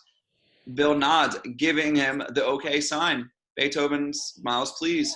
Meanwhile, in the kitchen, Ted washes dishes and hands them to Joan of Arc, who dries them. Suddenly, Joan is struck by her own reflection in a plate. Je peux me voir. Modern detergent is most excellent. Nice. Ted leaves Joan of Arc and pokes his head into the laundry room where Abraham Lincoln is folding laundry, currently struggling with a full-size sheet. Ted grabs two of the sheet corners. Here you go, Abraham Lincoln. After helping Lincoln, Ted crosses to Genghis Khan, who is ironing Socrates' freshly cleaned toga. Socrates stands nearby in a pair of Bill's boxers. Excellent boxers, Socrates. Careful, Genghis Khan. The iron's hot. Genghis Khan runs the iron over his hand. Oh, guys. We hear sputtering sounds around, and Ted looks out at a window toward the backyard where Julius Caesar is being dragged around the lawn by the out-of-control lawnmower. He spins past the battered phone booth and then past John the Surf, who is skimming leaves off the top of the pool with the net. As John bends down to check the chlorine level, we are back in the living room where Sigmund Freud is now rolling around on his back, struggling to pull the squeezing vacuum cleaner off of his beard. Bill, looking at the clock, enters frame and clicks the vacuum cleaner off. Good work, Sigmund Freud. Beethoven, you missed a spot. Got it. And Freud and Beethoven follow Bill into the kitchen where Joan of Arc, who has dried off the dishes, is now sipping coffee while she watches a soap opera on TV. She gets up and follows Bill, Freud, and Beethoven into the laundry room where Lincoln and Genghis Khan are helping Socrates into his newly pressed toga. They all turn as Ted, Julius Caesar, and John the Surf enter from outside, smiling proudly. Termina. Done. Done. The driveway. A minute later, the historical figures pile into Missy's station wagon. Sigmund Freud and Abraham Lincoln argue over who gets to sit in the front seat. Sigmund Freud, you sitting back. Abe Lincoln has longer legs. Seconds later, the doors all slam shut. Where to, guys? Car takes off, and we in San Dimas Mall. Establishing shot. An escalator deposits customers on the top level of the mall. Okay, this is San Dimas Mall, and this is where people of 1987 hang out. Bill and Ted rise into frame, followed by the historical figures who look back at the escalator in amazement. At the International Kitchens, Bill and Ted have seated the bewildered figures around a large table. Ted deposits Slurpees in front of them while Bill addresses the group. Look around so you can talk about it at the report. Ted and I will be right back as soon as we find Napoleon. Ted, let's go, dude. We don't got much time. As Bill and Ted rush off, we hold for a moment on the historical figures, then shift to wider shot. The figures remain clustered at their table, unsure to what to do. A few kids walk by, some parents too. Mozart plays. The figures look around the mall, they look at each other, they sip their Slurpees, and we cut to interior school auditorium. Another group of figures, this one comprised of 16-year-olds in ill-fitting jackets, cardboard hats, wraparound sheets, etc., prepare for their reports. Another angle, Randolph, Ox, Buffy, and Jody are dressed in their relatively impressive Lincoln, Socrates, Marie Antoinette, and Joan of Arc costumes. They all look supremely confident. The gathered audience, which includes students, parents, and faculty, watches the first speaker, a faltering Napoleon, on stage. Mr. Ryan surveys the room. He looks over at a sign-in sheet, which lists next to the students' names their assigned time slots. Next to Bill and Ted's name is listed at 2:45. Then Ryan looks up at the clock, which reads 2:10. Exterior, Leopold Wayvine Elementary School, same. Bill and Ted, stupefied, stand over Deacon and Carrie and Daphne. You ditched Napoleon? Deacon shrugs. Carrie and Daphne giggle. Deacon, do you realize that you have stranded one of Europe's greatest leaders in San Dimas? He was a dick. How are we gonna find him? Okay, wait. If we were one of the greatest generals in European history, and we were stranded in San Dimas for one day, where would we go? Guys look at each other. Raging Waters! Raging Waters! Air guitar! And we cut to exterior Raging Waters amusement park. A pan down from the main sign reveals a bunch of kids, all between the ages of 8 and 10, lined up outside the park. A mother counts heads. 3, 5, 8, 10, 11. She turns and shrugs to the ticket window. 11 children, please.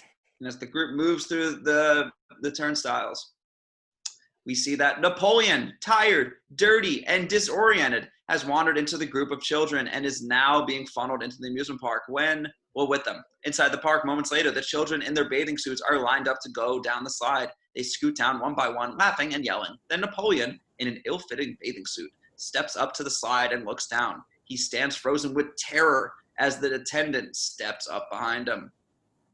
Come on, buddy, you're holding up the line. And then he gives Napoleon a push. sending him down, flying down the slide on his belly head first, eyes wide open at the bottom of the slide. Napoleon lands with a splash and disappears under the water. We hold for a beat until he resurfaces. An amazement, an excited grin on his face. He shakes his head and looks around.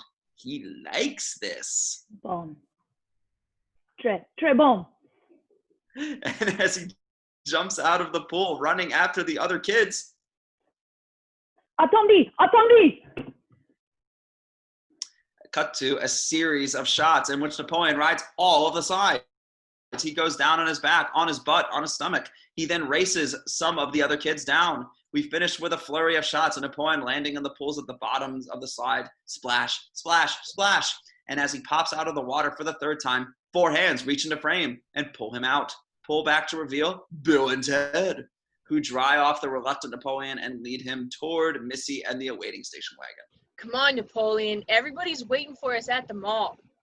Smash cut to Interior Mall, International Kitchens. The figures table is empty. Hold for a beat on the empty cups and crumpled napkins. Then we hear the opening notes of Beethoven's Fifth Symphony as we cut to close shot Beethoven's hands, which comes down on the keyboard of an modern synthesizer. A wider shot reveals that we are in a music store. A cheesy salesman approaches Beethoven. You a musician? Here, try this. The salesman reaches over the keyboard and pushes a button labeled rock and roll. The tempo changes. Beethoven's eyes widen. As he continues to play over the following, we cut to the front of a movie theater. I missed them. Where Billy the Kid and John the Surf are hitting on 2 14-year-old girls. John the Surf is now wearing an I Heart San Dimas t-shirt. I'm Billy, and this is John. I'm an outlaw. And I own land. The girls giggle, especially when Sigmund Freud, eating a hot dog on a stick, joins them. Hi, I'm Sigmund Freud.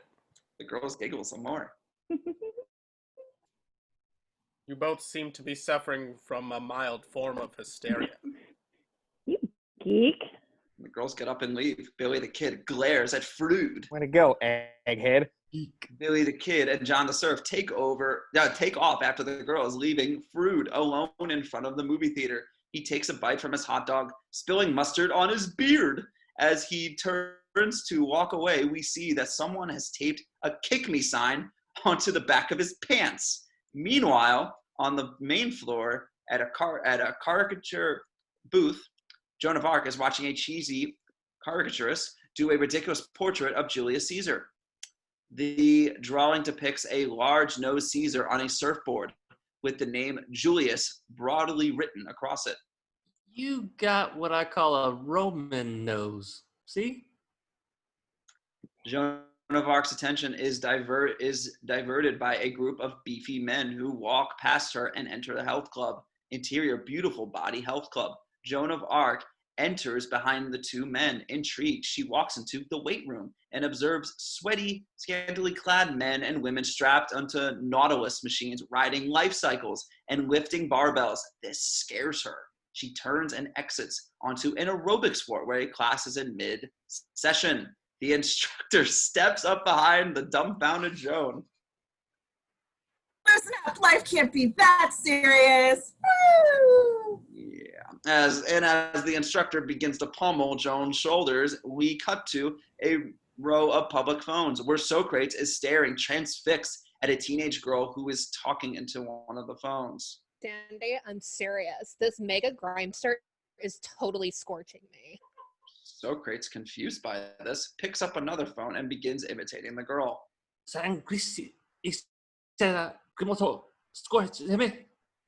A beat, the girl stares at Socrates and a flash goes off as in an old-time Photoshop, Abe Lincoln is photographed by a skittish, overweight high school kid. Hey, I need the Lincoln hat and the stupid beard back. I'm Abraham Lincoln.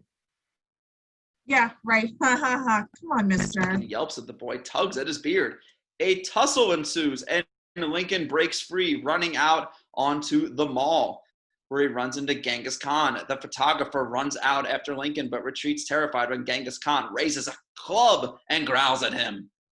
Thanks. Khan brushes it off with a casual grunt, then turns and enters a sporting goods store, where he is drawn to a row of aluminum baseball bats.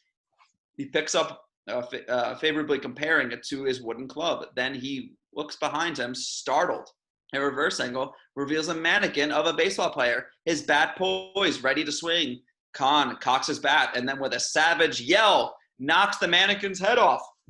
Behind him, 2 security guards rush into the store, and as Beethoven rocks away on the Fifth Symphony, a crowd row gathering around him in the music store. We cut to exterior San Dimas Street, same. The station wagon screeches around the corner en route back to the mall. Interior station wagon. Ted, taking notes, is questioning Napoleon, who sits between he and Bill. Napoleon looks very relaxed. His face is sunburned. His hair is slicked back, and he wears a thick white layer of nose coat. Ted points to Napoleon's "I made a pig of myself" at Farrell's button. Okay, so did you not like Farrell's? So you did not like Farrell's, right? Napoleon shakes his head. And you didn't like bowling either. Napoleon shakes his head even more vigorously. But you did like Raging Waters. Napoleon nods, smiles broadly. Ted What notes time this is and it, turns to dude? Bill. 2:21. Exterior San Dimas Street. The station wagon shoots past the police station. Interior police station, Captain Williams picks up the ringing phone.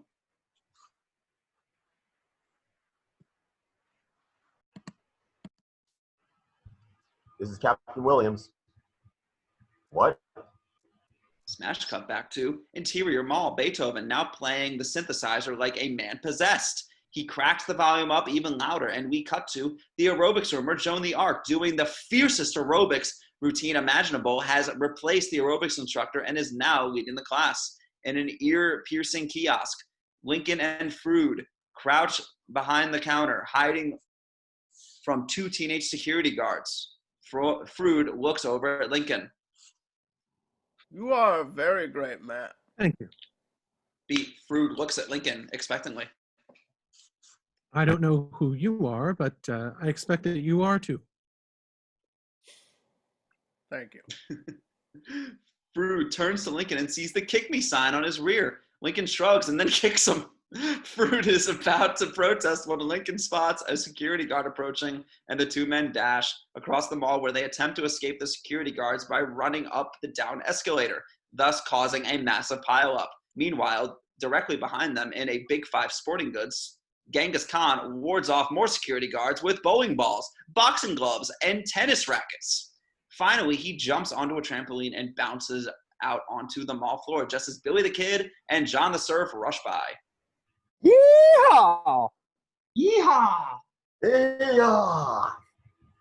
The 3 figures look at each other, do a ferocious air guitar, and run out of frame just as behind them the glass elevator opens, revealing Socrates, who studies the chaotic situation briefly, pushes the up button, and rises out of frame. In the music store, Beethoven pounds fiercely on the keyboard, every button and knob now cranked to the max. Security guard tries to pull him away from the synthesizer, and as music thunders toward its climax, Lincoln and Froude are grabbed on the escalator, and Julius Caesar is apprehended in McDonald land, and Joan of Arc is cornered in a racquetball court. And Billy the Kid, John the Surf, and Genghis Khan rush into the ice skating rink, sliding lamely toward more security guards. And Socrates rises into frame in the elevator, stepping off right into the grip of another guard. Then as Beethoven hits the final resounding notes of a symphony and is yanked away, we hear lots of sirens approaching, and we cut to exterior mall. Moments later, the handcuffed historical figures are being led out of the mall and into awaiting police cars. Nearby, Captain Williams surveys the scene, walkie-talkie in hand, as the last figure, Abraham Lincoln, is loaded in. Let's get these crazies out of here. The line of police cars with the dumbfounded historical figures peering out of the windows takes off. A moment later, the station wagon screeches into the lot and pulls into a stop. Bill and Ted jump out, pulling the departed caravan of police cars. Oh, no. What are we going to do now, dude? We only got a few minutes left. Interior. Cut to interior school auditorium. Ox, as Socrates is addressing the audience, he reads from the cheat sheet under his toga. Everything is different, but the same. Things are moderner than before. Ryan watches. Behind him, the clock reads 2:32. Meanwhile, in the police station, a flash goes off as Socrates' mugshot is taken. Then he is shoved into the nearby cell with John the Serf as Beethoven is brought in to be photographed. Across the way is Joan of Arc in a holding cell with a bunch of prostitutes and bag ladies. A wider shot reveals that we are in a back room of a hectic, buzzing police station. Historical figures are being booked, photographed, printed, and locked up. Camera begins pulling back through the confusion, and soon we are in a questioning room where we catch a snippet of conversation between policeman Officer James and Abraham Lincoln. Name, Abraham Lincoln. birthday, Mr. Lincoln. February 12th, 1809. Continue pulling back to another desk where Sigmund Freud is being questioned by a psychiatrist. Why do you claim to be Sigmund Freud? Why do you claim I'm not Sigmund Freud? Why do you keep asking me questions? Freud smiles and strokes his goatee. Tell me about your mother. Continue pulling back to a lineup room where Genghis Khan is lined up next to 3 other savage-looking punks. An employee from a Big Five points to Khan as we continue pulling back to the front room where Captain Williams is with the last historical figure, Billy the Kid. Empty your pockets. Billy the Kid pulls chewing tobacco, bullets, and 19th century money out of his pockets. Got any ID? Billy puts out a wanted poster and proudly unrolls it. Anything else? Billy the Kid shrugs and pulls out a pudding cup as we continue pulling back through the main door and out into the station's parking lot where after a moment, the station wagon whips in and screeches to a halt. Bill and Ted jump out. You go inside and talk to your dad. I'm going to scope the place out.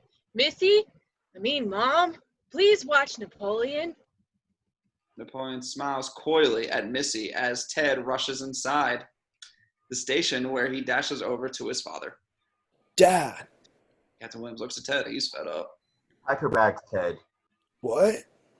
You're going to military school, Ted. But Dad. I don't want to hear it, Ted. But... Ted, go home and pack your bags now. Captain Williams ushers Ted toward the door, above which reads 237, and forces him outside where the door closes behind him. Bill rushes up. How'd it go? Bad. Our historical figures are all locked up. My dad won't let them out. If only we had your dad's keys. We could steal them, but he lost them 2 days ago. If only we could go back in time to when he had them and steal them then. Well, why can't we? Because we don't got time. We do it after the report.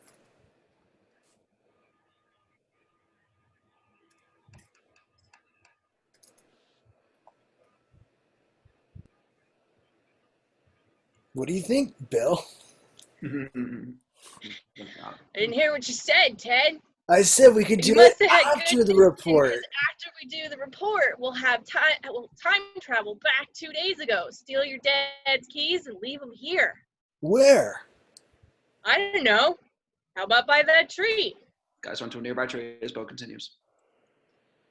That way, when we get here now, they'll be waiting for us. He looks behind the tree. Sure enough, a set of keys is lying in the grass. Bill proudly picks it up. See? Whoa, yeah. So after the report, we can't forget to do it. Otherwise, this won't happen. But it did happen. Hey, it was me who stole my dad's keys. Exactly, Ted. Come on, dude. We got some historical figures to rescue. And the two of them sprint toward the police station door, stopping at the top of the stairs to look back at the station wagon where Napoleon is still smiling at Missy, casually attempting to put his arm around her by faking a yawn. Missy? Mom? Will you please bring the car around back? Missy nods and starts the car as the guys head into the station, where they enter the front room and crouch near the wall out of view of Captain Williams. How are we gonna get past my dad, dude? You got a tape recorder at home? Yeah? Okay, we gotta remember to get the tape recorder and set a timer on it for Bill looks up at the clock. It reached 2:39. 2:39. Got it? Got it. What should I say on it?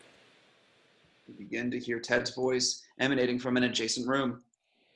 Dad! Hey, Dad! I'm over here!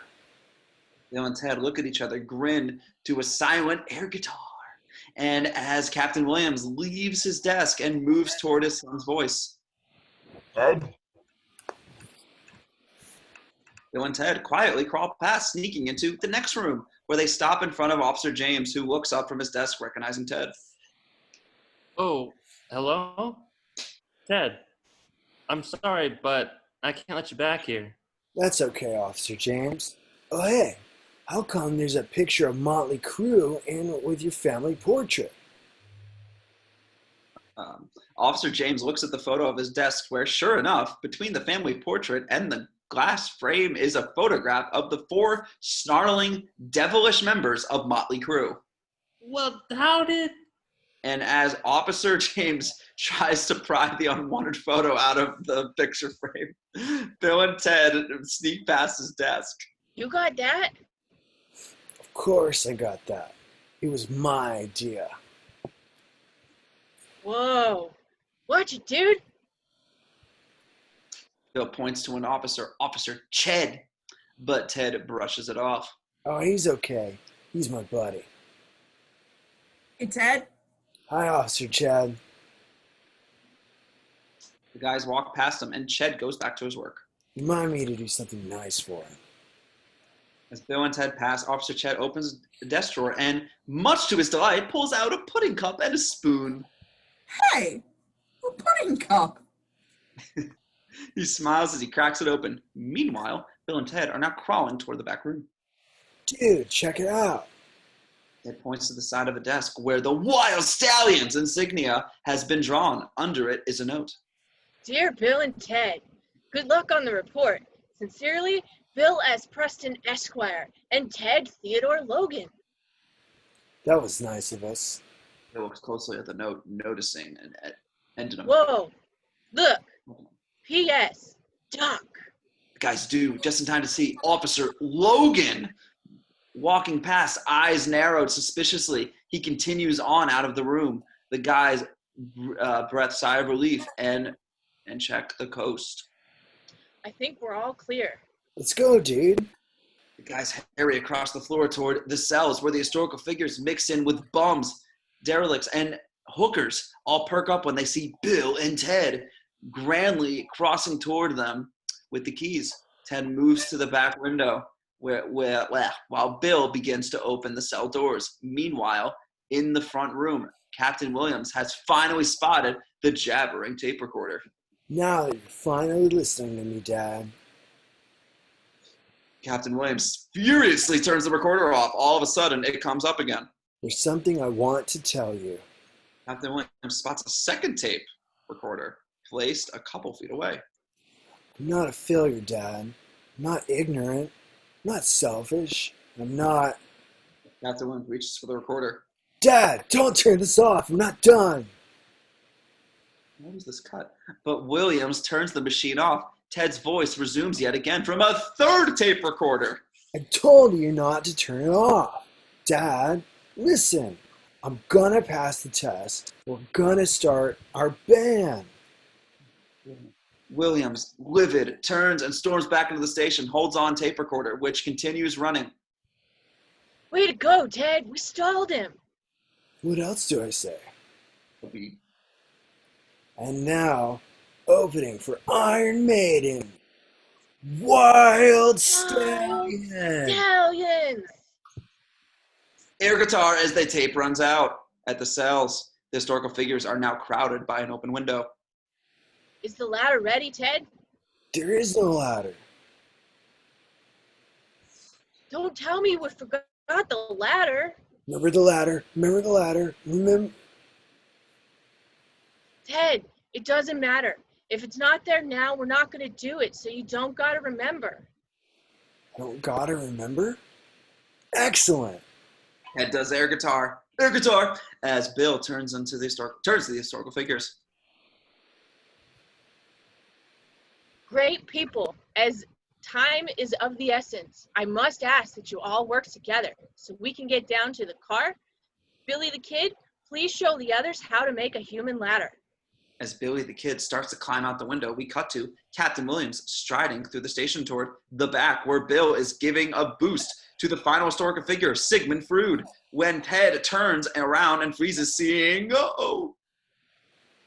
Ted, just what in the hell do you...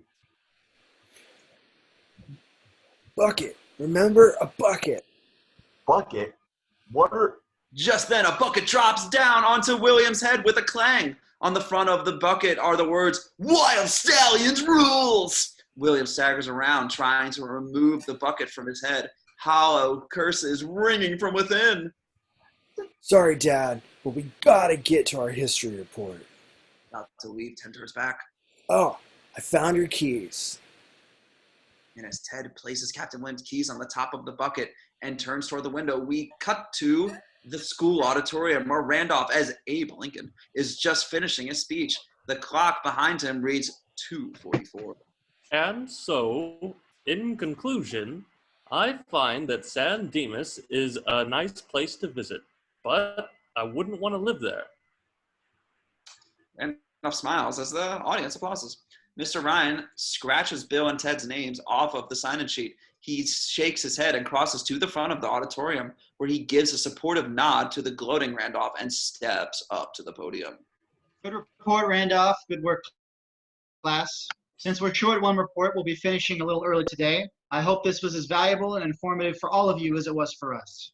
Behind Ryan, the clock nears 2:45. Then Ryan gathers his papers and steps down from the podium. And in the auditorium, the audience and students stand and are beginning to mill out when there is a sound of a huge crash outside. Tires screeching, trash cans tumbling, voices yelling, exterior high school. The car skids to a halt in front of the school. Bill jumps out and flings open the doors. Thanks for the ride, Mom.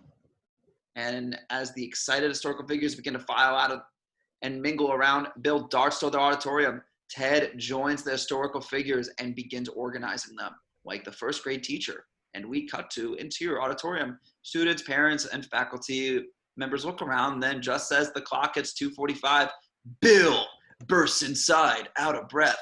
All heads turn toward him as he collects himself and faces Mr. Ryan. In the auditorium, there's a nervous laughter and some whispering.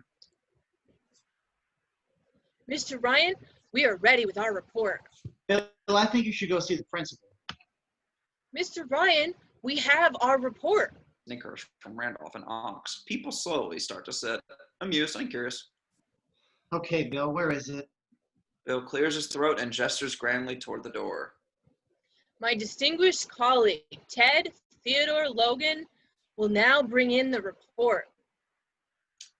Outside the auditorium, Ted moves down the line of historical figures, giving them each a final look. He smooths down Genghis Khan's hair, straightens Lincoln's coat, picks a bit of a hot dog out of Freud's beard.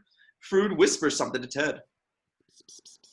Yes, Sigmund Freud, you look very nice. Inside, Bill, still gesturing through the door, is beginning to feel a bit uneasy. People begin to giggle. Ryan shakes his head. Randolph and Ox smirk. Ted! And finally, the doors open and Ted proudly enters. Ladies and gentlemen of history, please come in, single file in chronological order. And then Ted motions to the door, and in the auditorium, there is utter silence as the historical figures begin to file in. Every jaw in the class, including Mr. Ryan's, drops as Abraham Lincoln, Sigmund Freud, Napoleon Bonaparte, and all the other great historical figures led by Bill and Ted parade down the aisle. Some of the students look down at their own makeshift costumes as the true historical personages greatly march past them, forming a line at the front of the auditorium. On stage, Bill and Ted proudly step up to the podium and face the audience. Bill nods to Ted, who steps forward. Mr. Ryan, teachers, fellow distinguished classmates, it is indeed a pleasure to introduce to you to tell us what they think of San Dimas, the San Dimas Mall, raging waters, and other elements of modern life. Some of the greatest human beings who have ever lived. And the packed audience's absolute astonishment, we slowly dissolve to the report, a brief montage. The following should flow together and overlap fluidly. A selection of historical figures addresses the class. Some use the chalkboard, others are soft-spoken, yet others just gesticulate wildly and thrash about. Those who can speak English. Joan of Arc speaks quietly in French. Bill stands beside her, coaxing her along. Frood holds a hot dog on a stick. And Abe Lincoln reads from the Gettysburg Address envelope. Julius Caesar, surprisingly nervous, can't think of anything to say. Some of the other figures laugh at him. That's mean. In line, Genghis Khan tries to cut in front of Lincoln, but is rebuffed. As it goes on, the report becomes more and more of a discussion. The figures agree, disagree, urge each other on, interject respectfully, etc. Most seem to be enjoying themselves. Some open pudding cups, ding-dongs, etc. And by now, the room is jammed with literally hundreds of people, all of watch total awed silence as Napoleon, tanned and smiling, come to the end of the animated account of his adventures at Raging Waters. He finishes, and Ted leads him back into line. The audience continues to watch in total stunned silence. Mr. Ryan, his jaw hangs open. Randolph and Ox stare, awed and humbled. Captain Williams rushes in, stopping in his tracks, and he sees Bill and Ted in total control of the rapt crowd. Ted steps out for the final introduction. Thank God this is here. Most excellent, Mr. Bonaparte. And now, our last speaker, one of the greatest presidents in American history, Mr. Abraham Lincoln. Yeah, Lincoln steps out of line and moves forward. The podium, where, with a supportive nod from Bill and Ted, he turns toward the audience. On behalf of my colleagues, I would like to say thank you to Bill and Ted for this wonderful adventure. Bill and Ted beam as the historical figures all nod assent. And I would like to close with what I feel is a fitting coda to all that you have just heard. Lincoln looks at Bill and Ted, who grin proudly. Be excellent to each other. And party on, dudes! That was amazing. Hold on for a moment on the silent, awestruck audience, and then smash cut to interior San Dimas High Gym that evening. The prom is in full swing. The gym is decked out with flowers, banners, and romantic lighting. Couples in formal dress dance to rock and roll music. Exterior gym, it's about 7 p.m. and the sunset sky is beautiful deep blue. After a beat, we hear music, the sky opens, and along with some debris from history, the phone booth appears and drops right in front of the gym. The booth, charred and blackened, appears to be in its last legs. Its makeshift pudding cup antenna looks about to fall off. Bill and Ted, wearing tuxedos, their boxers coming out of their backs, stepping out of the booth. They look tired and weary. Did we put everything in the right place at the police station? Yeah, I think so. Oh, we forgot the ladder. That's okay. Good work anyhow. Bill looks at Ted, who is now staring at one of the several couples passing by on their way to the gym. Traveled through time, met lots of great leaders, got an A+ in history. We broke the Guinness Book of World Record for most people in a phone booth. And we still don't have prom dates. Sorry, dude. We looked all over England for them, but they weren't there. But Ted's still down. Bill attempts to cheer him up. Hey, at least we can get going with the band now. Yeah, I guess. Maybe we should start trying to get t-shirts. Ted, before we get t-shirts, we should probably try and line up Eddie Van Halen. The guys are about to argue when they stop and look at each other. Bill, maybe it's time we start learning how to play. Maybe so, Ted. A moment passes then. Come on, dude. Let's go inside. The guys move away from the phone booth and are headed inside when the phone booth disappears. The guys stop and look at each other. Dude, where'd it go? Bill shakes his head, and then we hear music, and the guy's eyes widen as in a blur of light, the phone booth reappears directly in front of them. After a beat, the doors to the booth opens, and Rufus emerges. Greetings, gentlemen. Bill and Ted are blown away. Rufus! Can't believe you're here, dude. Yeah, guess what? We passed. Excellent work, amigos. Bill and Ted beam proudly. So, are you here to go to the prom with us, Rufus? I'm afraid I can't, gentlemen. Rufus opens the door to the phone booth. However, I know a couple of pretty ladies who might. Bill and Ted gape as the princesses step out of the booth, looking timelessly beautiful. You remember Joanna and Elizabeth, don't you? Hello, Ted. Hello, Bill. The guys are elated. Rufus! The babes! Excellent! Excellent! Air guitar! As Rufus escorts each girl to her respective prom date. Then, Rufus, you gotta come in for a while. It'll be most resplendent. can't, gentlemen. It's time for me to go home. Home? Home? San Dimas, 700 years from now. Bill and Ted are astounded. You guys were there, remember? The desert place with the domes and the totally excellent music. You totally worshipped us there, Rufus. Gentlemen, they totally worship you everywhere. What? What? You know that music you were talking about? Yeah, it's most triumphant. Rufus pulls out a cassette tape. Rufus pulls a cassette tape out of his pocket and shows it to Bill and Ted. So, who is it? It's Wild Stallions. What? What? Close on case showing the Wild Stallions insignia. Bill and Ted on rearing horses, holding ballad guitars with Joanna and Elizabeth at their side, holding lutes. The tape is entitled Bill and Ted's Excellent Adventure. Bill and Ted look at each other, excited and amazed. You guys are going to be the greatest musical force in the history of this planet. Us? In time, Wild Stallion music is going to bring humanity together and put an end to war, poverty, and famine. Forever. Bill and Ted stared at Rufus. That's why I was sent to make sure you passed the report. If you'd been separated, it might have been disastrous for life as we know it. On beat then.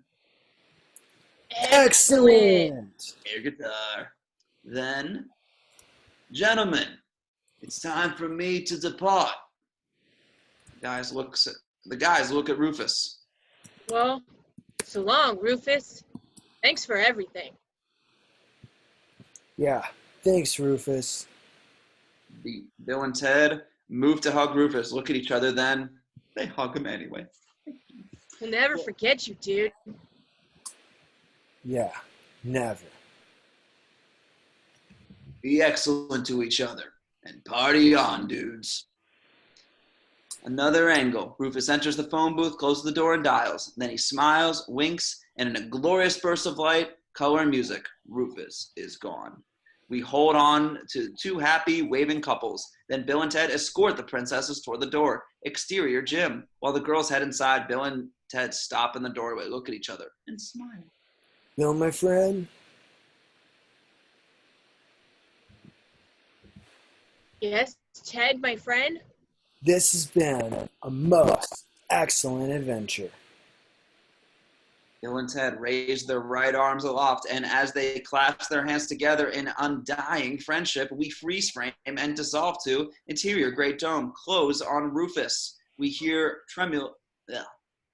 tumultuous applause, and after a beat, a beautiful glowing gold medallion is placed around Rufus's neck.